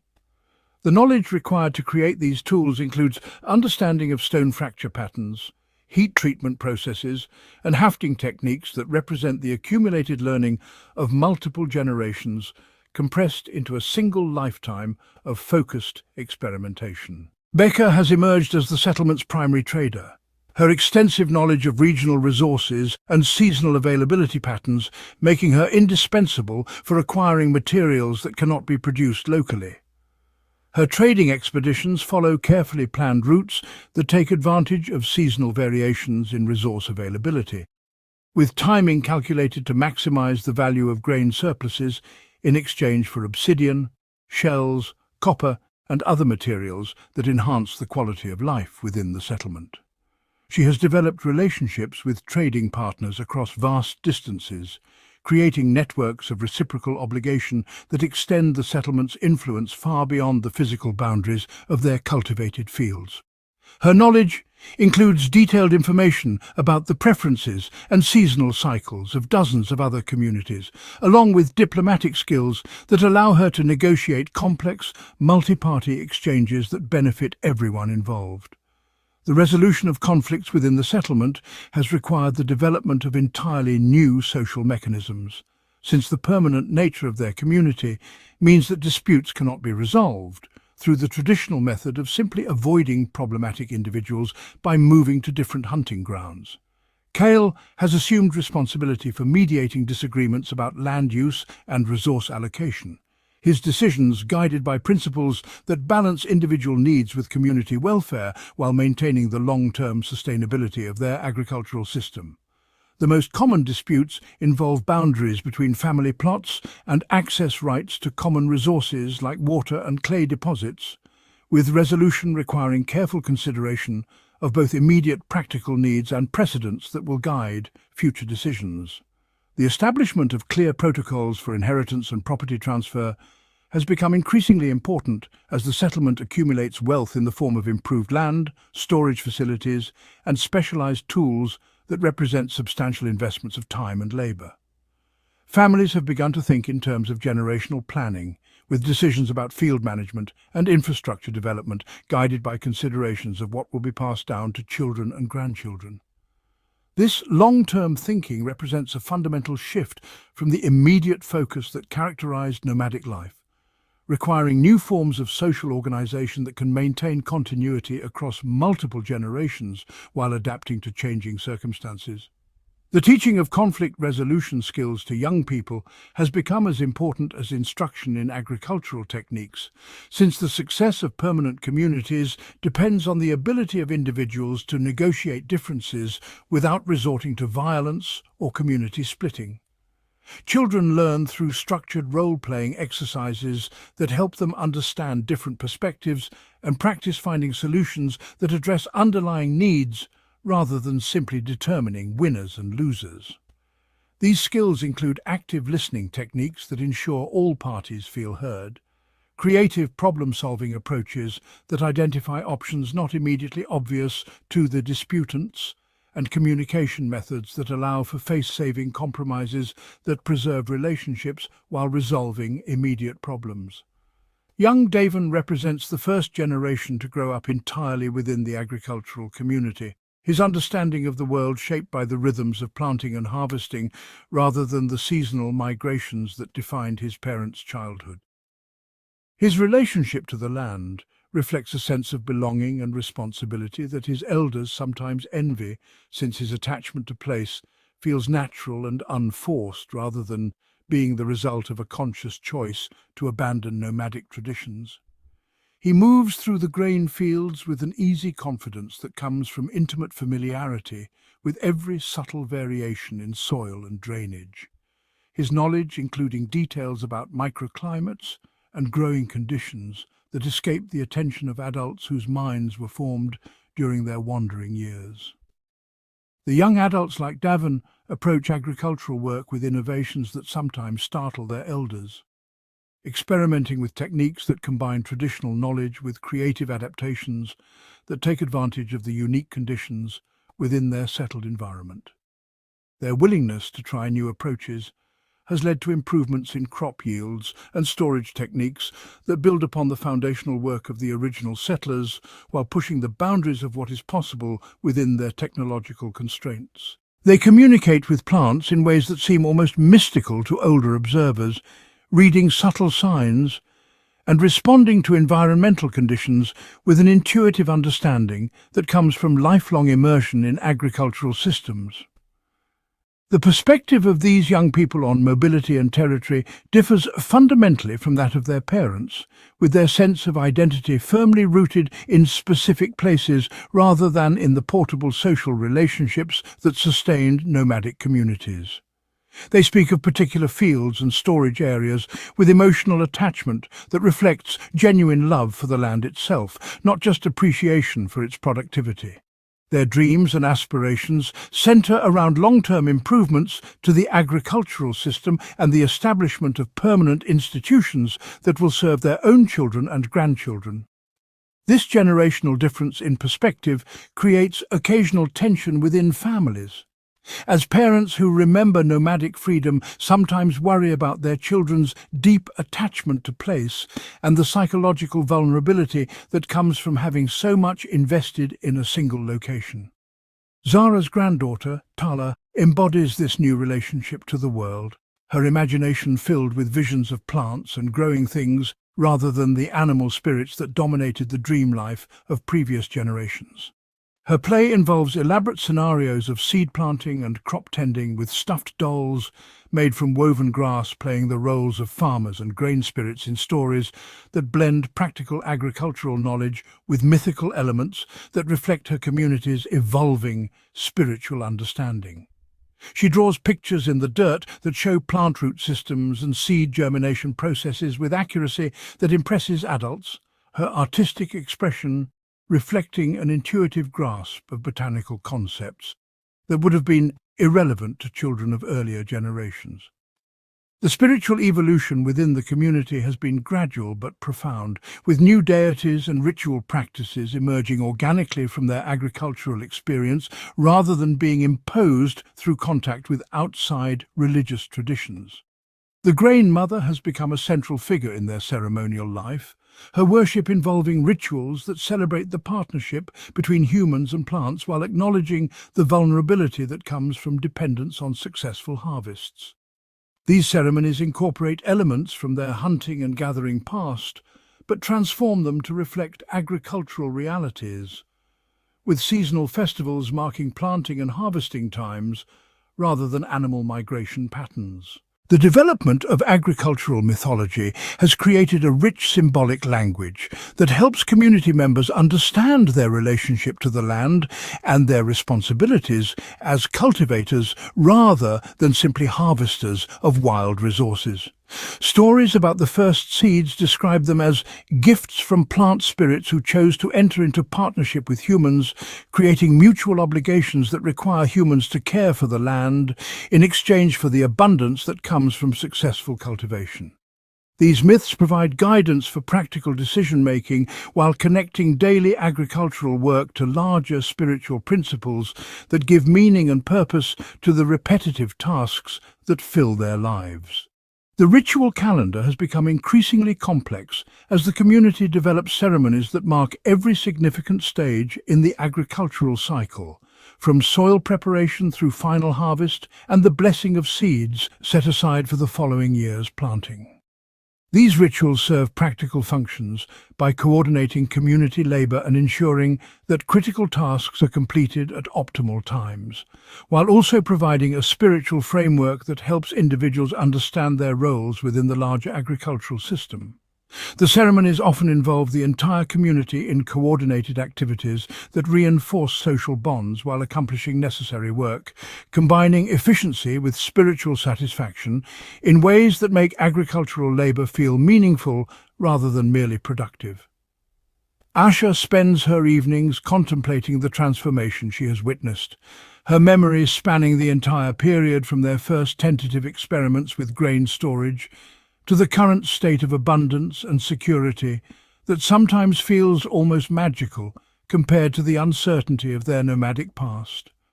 She remembers the anxiety of those first winters when they did not know whether their stored grain would last until spring, contrasting it with the current situation where surplus grain allows for elaborate cooking experiments and trading relationships that bring luxury items from distant regions. Her perspective encompasses both the gains and losses that have accompanied their transition to agricultural life, including the deep knowledge of wild plants and animal behavior that has faded from daily use as their lives became centered around domestic crops. The elderly woman often reflects on the speed of change within their community, marveling at how quickly practices that once seemed experimental and risky have become established traditions that younger people take for granted. She watches her great-grandchildren playing games that incorporate agricultural knowledge that did not exist when she was their age. Their casual familiarity with concepts like crop rotation and selective breeding representing a complete transformation in human relationship to the natural world within the span of a single lifetime. The knowledge that is now being passed down to children includes techniques and understanding that required years of careful experimentation to develop, compressed into teaching methods that make complex agricultural concepts seem natural and obvious. Her memories of their nomadic period have taken on an almost dreamlike quality, the freedom and uncertainty of life without permanent possessions, contrasting sharply with the security and responsibility that comes from managing extensive agricultural resources. She remembers the exhilaration of discovering new landscapes and the constant alertness required to survive in unfamiliar territory, comparing it to the deep satisfaction that comes from intimate knowledge of familiar fields and the predictable rhythms of agricultural work. Both ways of life offered their own rewards and challenges, but she recognizes that the path they have chosen leads inevitably toward greater complexity and specialization, rather than back toward the elegant simplicity of their hunting and gathering ancestors. The fading of traditional hunting and gathering skills within the community represents a form of cultural loss that troubles some of the older residents, who worry about their ability to survive if their agricultural system should fail catastrophically. Young people can identify dozens of different grain varieties and understand complex principles of soil management, but many cannot recognize edible wild plants that grow within walking distance of their settlement or track animals with the skill that once kept their communities alive during difficult seasons. This knowledge erosion feels particularly poignant because it happens gradually and without conscious choice, as individuals focus their limited learning time on the skills most relevant to their current lifestyle.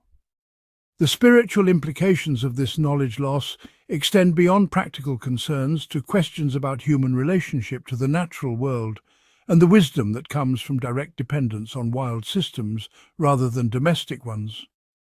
The elder hunters worry that the deep ecological understanding that sustained their ancestors for countless generations is being replaced by narrower knowledge that depends on maintaining artificial systems whose long-term sustainability remains unproven. They advocate for maintaining traditional skills as insurance against unknown future challenges, but find it difficult to motivate young people to invest time learning techniques that seem irrelevant to their daily lives. The integration of new spiritual practices with remnants of traditional belief systems has created a religious landscape that reflects their community's transitional status, with agricultural deities coexisting somewhat uneasily with the animal spirits and hunting magic that once dominated their spiritual lives. The older spiritual practices emphasize mobility and adaptation, celebrating human ability to thrive in any environment through knowledge and flexibility, while the newer agricultural religion focuses on place-based relationships and the patient cultivation of abundance through careful attention to natural cycles. These different spiritual orientations sometimes create tension during community ceremonies, as different generations approach the same rituals with different expectations and emotional needs. The recognition that their transformation is irreversible has brought both relief and anxiety to community members who lived through the transition period, since accepting the permanence of their new lifestyle requires abandoning fantasies of returning to simpler times while embracing responsibility for maintaining complex systems that support many more people than their nomadic ancestors could have imagined feeding. The psychological adjustment to permanent settlement involves learning to find security in knowledge and infrastructure rather than in mobility and adaptability, a shift that feels natural to younger people but requires conscious effort from those who remember nomadic freedom. The expansion of agricultural techniques to neighbouring communities has begun to create a network of settled villages that share knowledge and resources while maintaining distinct cultural identities shaped by local environmental conditions and historical experiences. Trade relationships between these communities involve not just material goods, but also information about agricultural innovations and social organization techniques that prove successful under different circumstances.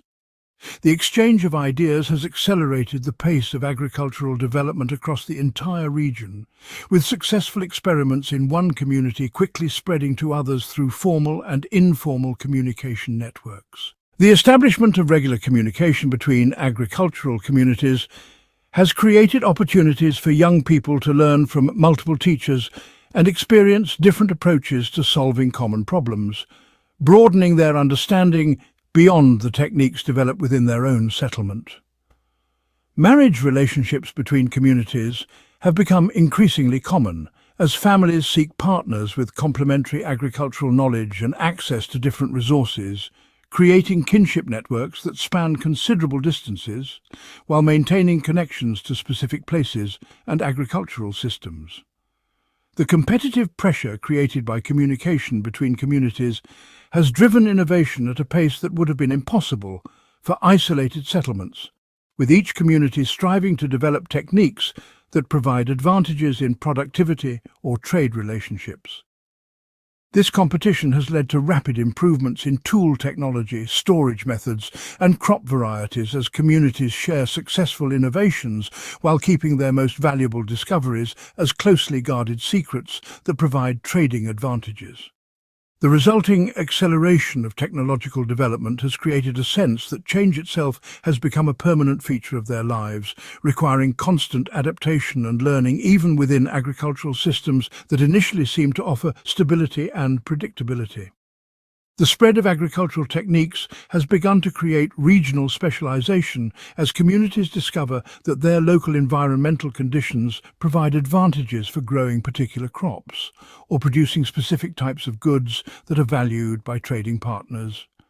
This specialization has increased interdependence between communities while also creating opportunities for accumulating wealth through trade relationships that take advantage of geographic and climatic differences.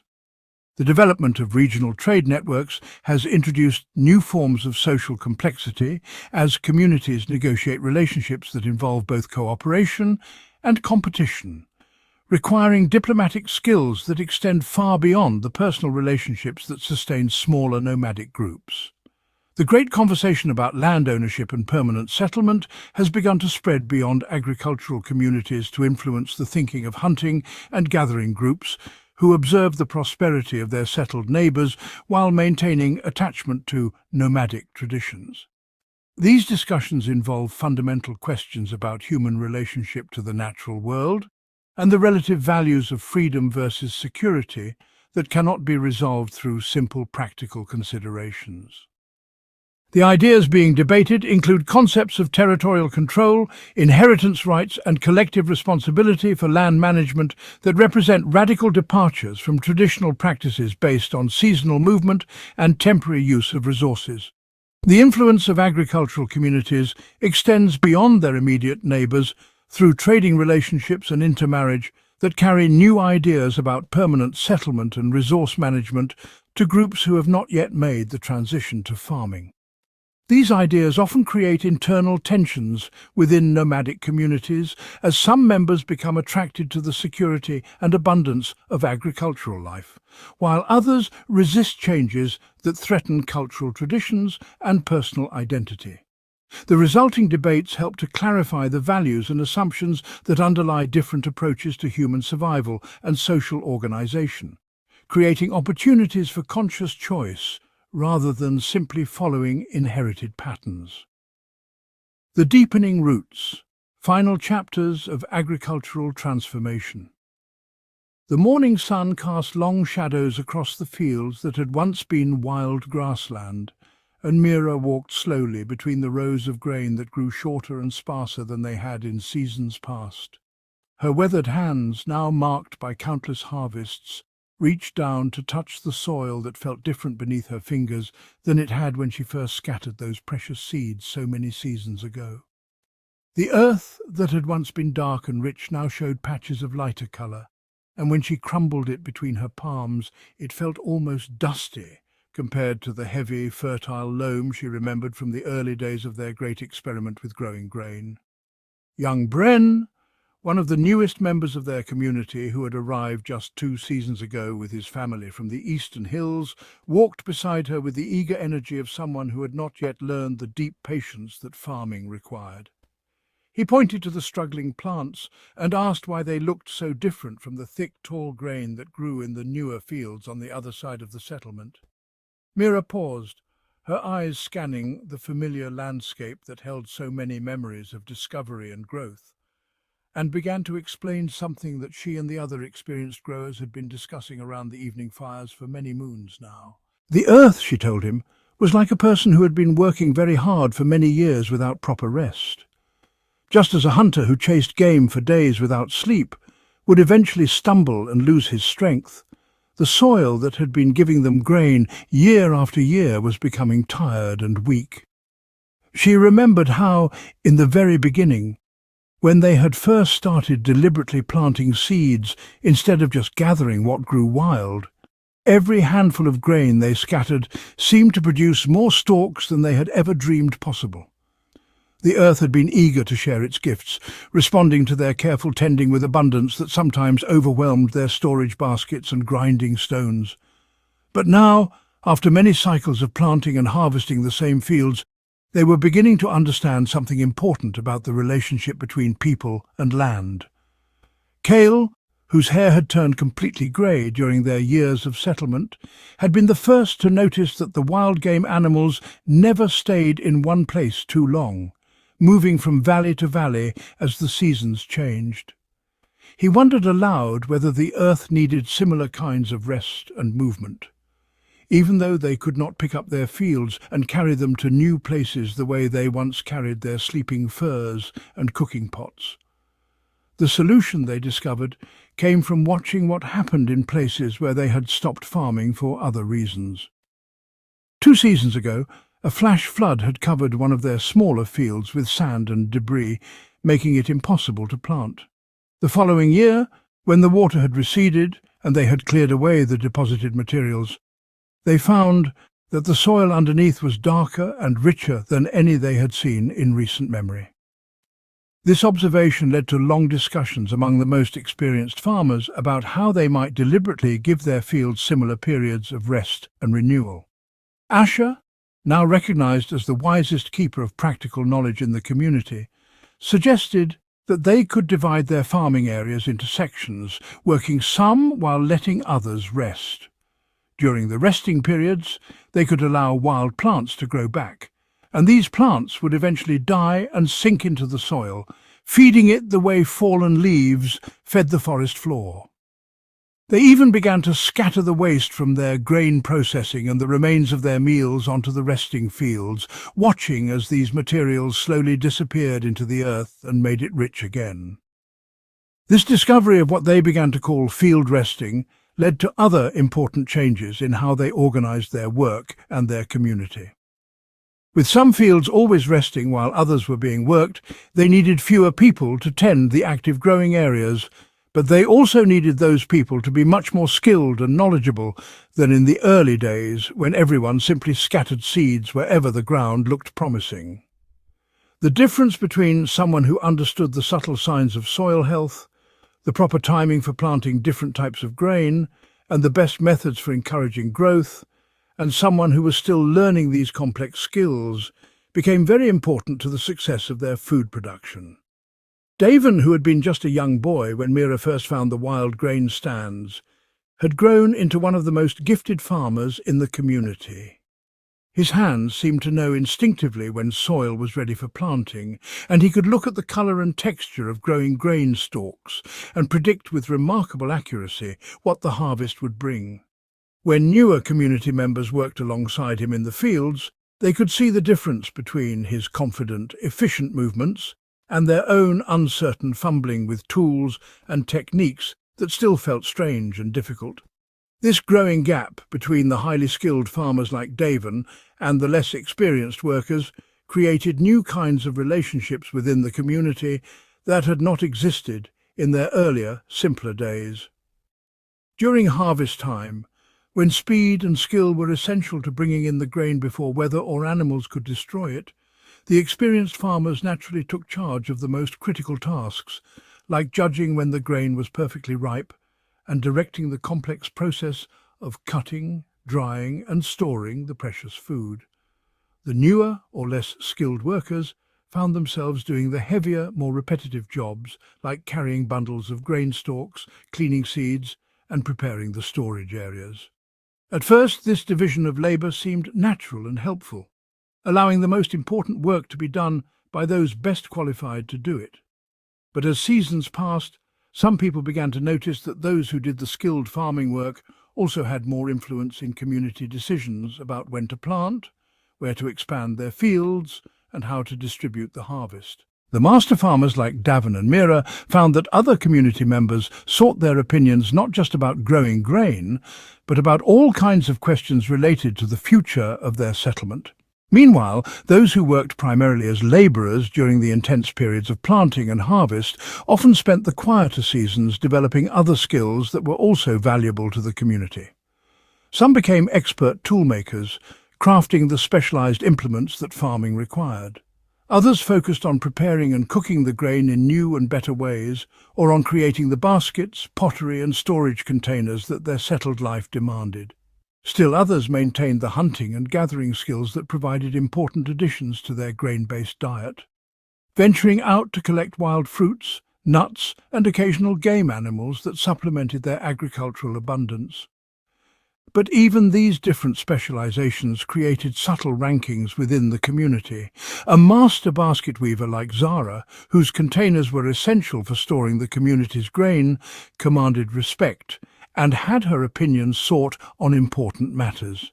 A skilled hunter who could still bring in fresh meat during the lean times before harvest was always welcomed around the evening fires and listened to carefully when he spoke.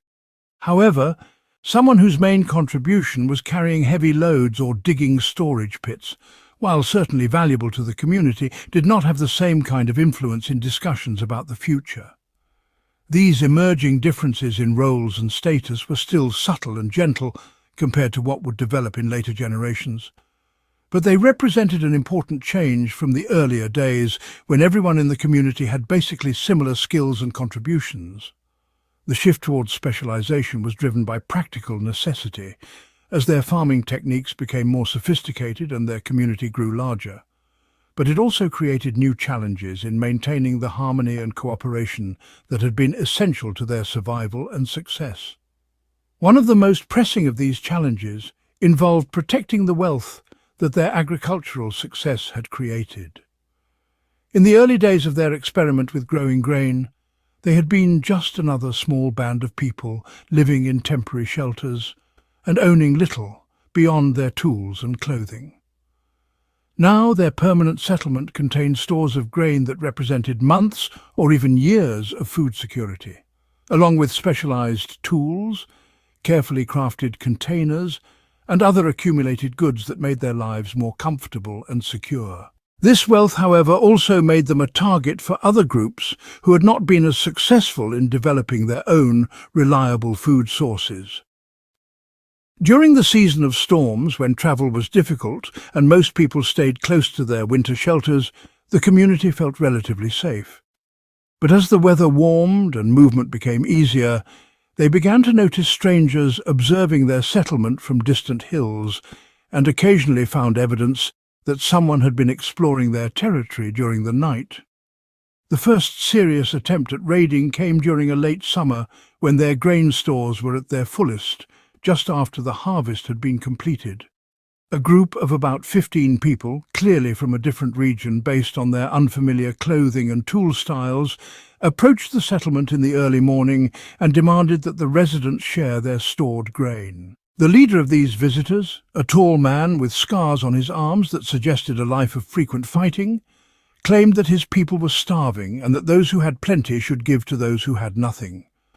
Kyle, despite his advanced age, stepped forward to speak for the community, explaining that they had worked very hard for many seasons to grow and store their grain, and that they needed their reserves to feed their own people through the coming winter. He offered to share some fresh grain and other foods as a gesture of friendship, but made it clear that they could not give away the stores that represented their survival. The visiting leader seemed to consider this offer, but ultimately demanded much more than Cale was willing to give. The confrontation that followed was brief but intense. The raiders had expected to find people who would be easily intimidated, similar to the small, temporary camps they had apparently been successful in threatening before. Instead, they discovered a community that had grown larger and more organized than they had realized, with people who were prepared to defend the life they had built together. Several of the settlement's younger men, including Davin, had positioned themselves strategically around the community with hunting weapons, while others had moved to protect the most important storage areas. When the raiders realized that taking what they wanted would require a serious fight against determined defenders who knew their own territory intimately, they chose to withdraw. However, their visit had shown the community that their success and wealth had made them visible to others, and that they could expect similar challenges in the future. This realization led to important changes in how they organized their daily lives and planned for the seasons ahead. They began posting watchers who could observe the approaches to their settlement and provide early warning of visitors, whether friendly or hostile. They also discussed the best ways to protect their stored grain, considering whether some of it should be hidden in concealed locations that raiders would not easily discover. Some community members suggested that they should build stronger defensive barriers around their most important areas, while others argued for developing better relationships with neighbouring communities so that they could call for help if threatened. The question of defence also led to new kinds of connections with other settlements that had been developing in the region as more groups discovered the advantages of growing grain instead of relying entirely on hunting and gathering. Runners carrying messages began travelling between communities, sharing information about potential threats and coordinating responses to problems that affected everyone. These communication networks also facilitated the exchange of other kinds of valuable information, such as new farming techniques, improved tool designs, and news about weather patterns or animal migrations that might affect everyone's food security. Perhaps most importantly, these growing connections between communities created opportunities for young people to meet potential marriage partners from beyond their own settlement. In the early days of their agricultural experiment, when the community was smaller and more isolated, marriages had been arranged primarily among the families already living together. But as their population grew and they became aware of other similar communities within travelling distance, parents began to see advantages in creating marriage alliances that would connect their families to a broader network of relationships and mutual support. Mira's youngest daughter, Naya, became one of the first young women in the community to marry someone from a different settlement. Her husband, Yorim, came from a community about 3 days' walk to the south, where the people had developed slightly different techniques for growing grain, and had become particularly skilled at raising a type of legume that grew well in their regional soil conditions. The marriage celebration that brought together families from both communities was larger and more elaborate than any ceremony the settlement had previously hosted, involving the exchange of gifts that included not just personal items, but also seeds, tools, and other materials that would benefit both groups. The connections created by marriages like Naya's proved valuable in many ways beyond the obvious benefits of bringing new people and skills into the community. When Yorim's original settlement faced a crop failure due to an unusual drought, they were able to request help from their new relatives, receiving grain that helped them survive until the following harvest. When a particularly successful harvest left Mira's community with more stored grain than their containers could hold, they were able to trade the surplus to Yorim's people in exchange for the legume seeds that would add variety and nutrition to their own farming efforts. These developing networks of marriage and trade relationships were creating a new kind of social organization that extended far beyond the boundaries of individual settlements. Young people who married into distant communities often served as messengers and ambassadors, carrying news and maintaining the connections that were becoming increasingly important for everyone's security and prosperity. The children of these marriages grew up with a broader sense of identity that included not just their immediate community, but also the extended network of relatives and allies that their parents' relationships had created. As the seasons continued their endless cycle of planting, growing and harvesting, the people of the settlement began to understand their lives in ways that were fundamentally different from how their ancestors had experienced the world. Instead of thinking primarily about the next meal or the next camp, they found themselves planning and preparing for events that were seasons or even years in the future. The rhythm of their days was now organized around the needs of grain that required attention at specific times, and their understanding of time itself became structured by the repeating patterns of agricultural work. Mira, now a grandmother many times over, often sat in the shade of the large, grinding stone that had become too heavy to move, watching her descendants work in the fields that had grown from her original experiment with scattered seeds. Her granddaughter Senna, who had never known any life other than this settled existence, moved through the grain rows with the same intuitive understanding that Mira had once applied to reading the signs of wild plant communities. But where Mira's knowledge had been focused on finding and gathering what nature provided, Senna's expertise was directed toward coaxing the maximum production from deliberately planted crops. The young woman knew without conscious thought when the soil was ready for planting, how much space to leave between rows of different grain types, and what signs indicated that the growing plants needed additional water or protection from insects. Her hands had been shaped by tools designed specifically for farming work, and her eyes had been trained to notice subtleties of plant growth and health that would have been meaningless to someone who had not grown up surrounded by cultivated fields. When she looked out over the settlement's agricultural areas, she saw not just the grain that was currently growing, but also the history of previous harvests and the potential for future crops that existed in every patch of soil. This deep, generational knowledge was being passed down, not just through direct teaching, but also through the countless small observations and adjustments that each generation made to the farming techniques they inherited. Senna's children would grow up with access to everything she had learned, plus the additional discoveries and improvements that she would make during her own lifetime of working with grain. They would inherit not just the tools and techniques of farming, but also the accumulated wisdom about local soil conditions, weather patterns, and the specific varieties of grain that grew best in their particular environment. The spiritual life of the community had also adapted to reflect their deep connection to the cycles of planting and harvest. The ceremonies that marked important transitions in their agricultural year had become as essential to their identity as the practical work of growing food. When they blessed the seeds before planting, they were acknowledging their dependence on forces beyond human control, asking for the cooperation of the earth, the rain, and the sun in the mysterious process that transformed tiny seeds into abundant grain. When they celebrated the completion of each harvest, they were expressing gratitude not just for the food they had received, but for the continuation of the cycle that made their way of life possible. These agricultural ceremonies had gradually become more elaborate and meaningful than the older rituals that had focused primarily on hunting success and the movements of wild animals. While the community still honored the spirits of the chase and maintained some connection to the traditions of their nomadic ancestors, the central focus of their spiritual attention had shifted to the deities and forces that governed the growth of crops and the fertility of the earth. The stories they told their children increasingly featured heroes and heroines who discovered new ways of working with plants, rather than the traditional tales of great hunters and their prey.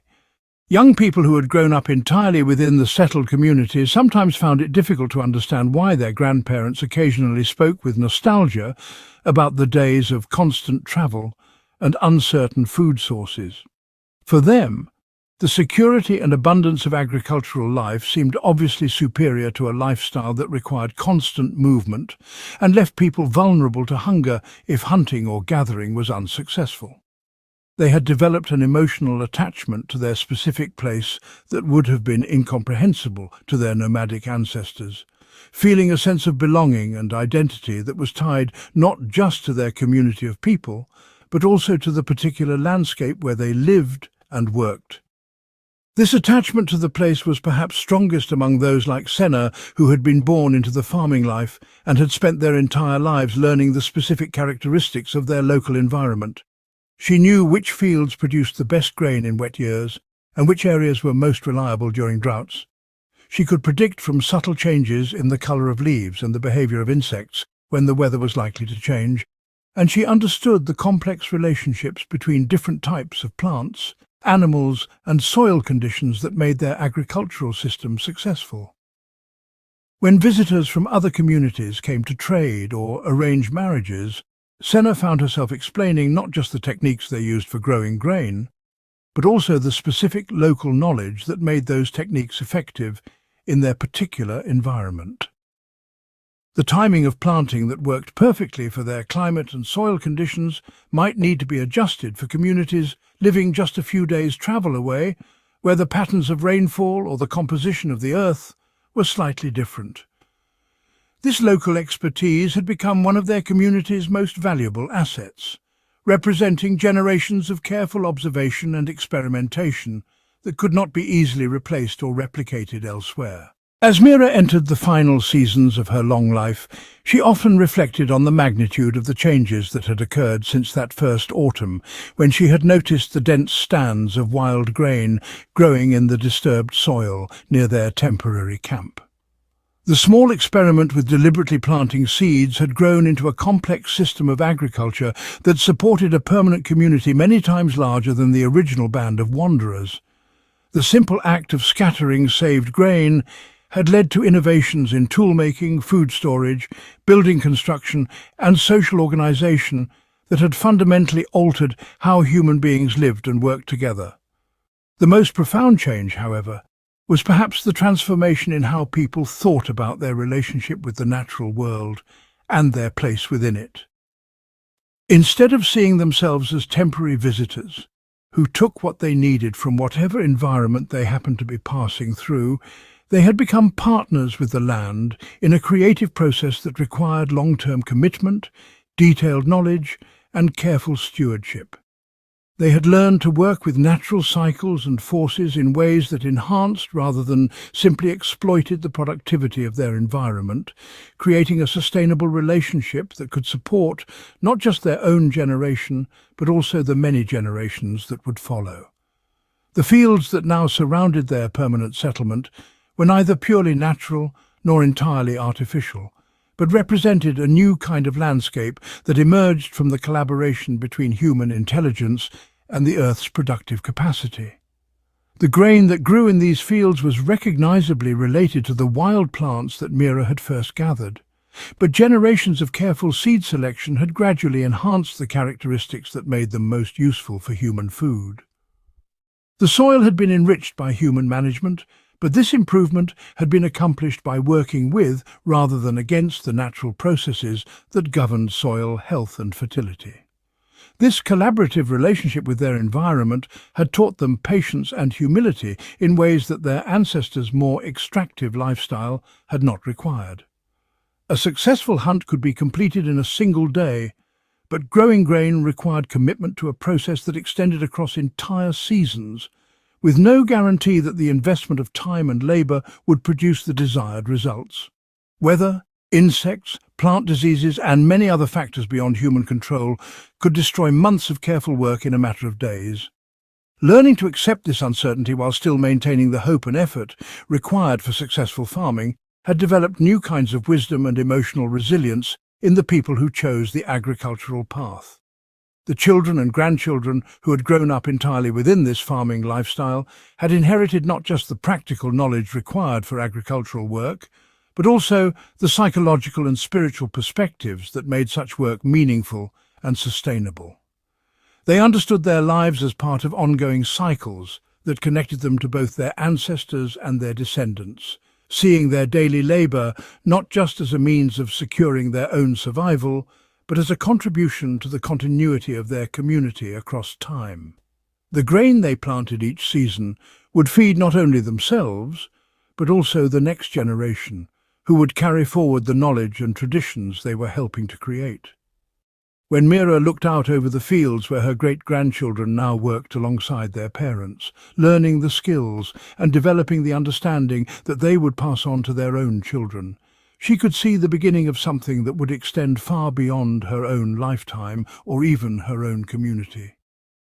The agricultural knowledge and techniques that had started with her simple observation about where wild grain grew best were spreading to other groups and other regions, carried by the marriages, trade relationships and communication networks that connected settled communities across increasingly large distances.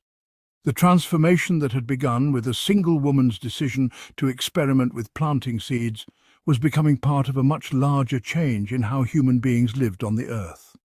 Future generations would build upon the foundation that Mira's community and others like it were creating, developing more sophisticated tools and techniques, supporting larger populations, and creating more complex forms of social organization. But the essential insight that had made it all possible would remain the same. The understanding that human beings could work with natural processes to create abundance and security that benefited not just themselves, but also the land that supported them and the communities that would follow them into the future.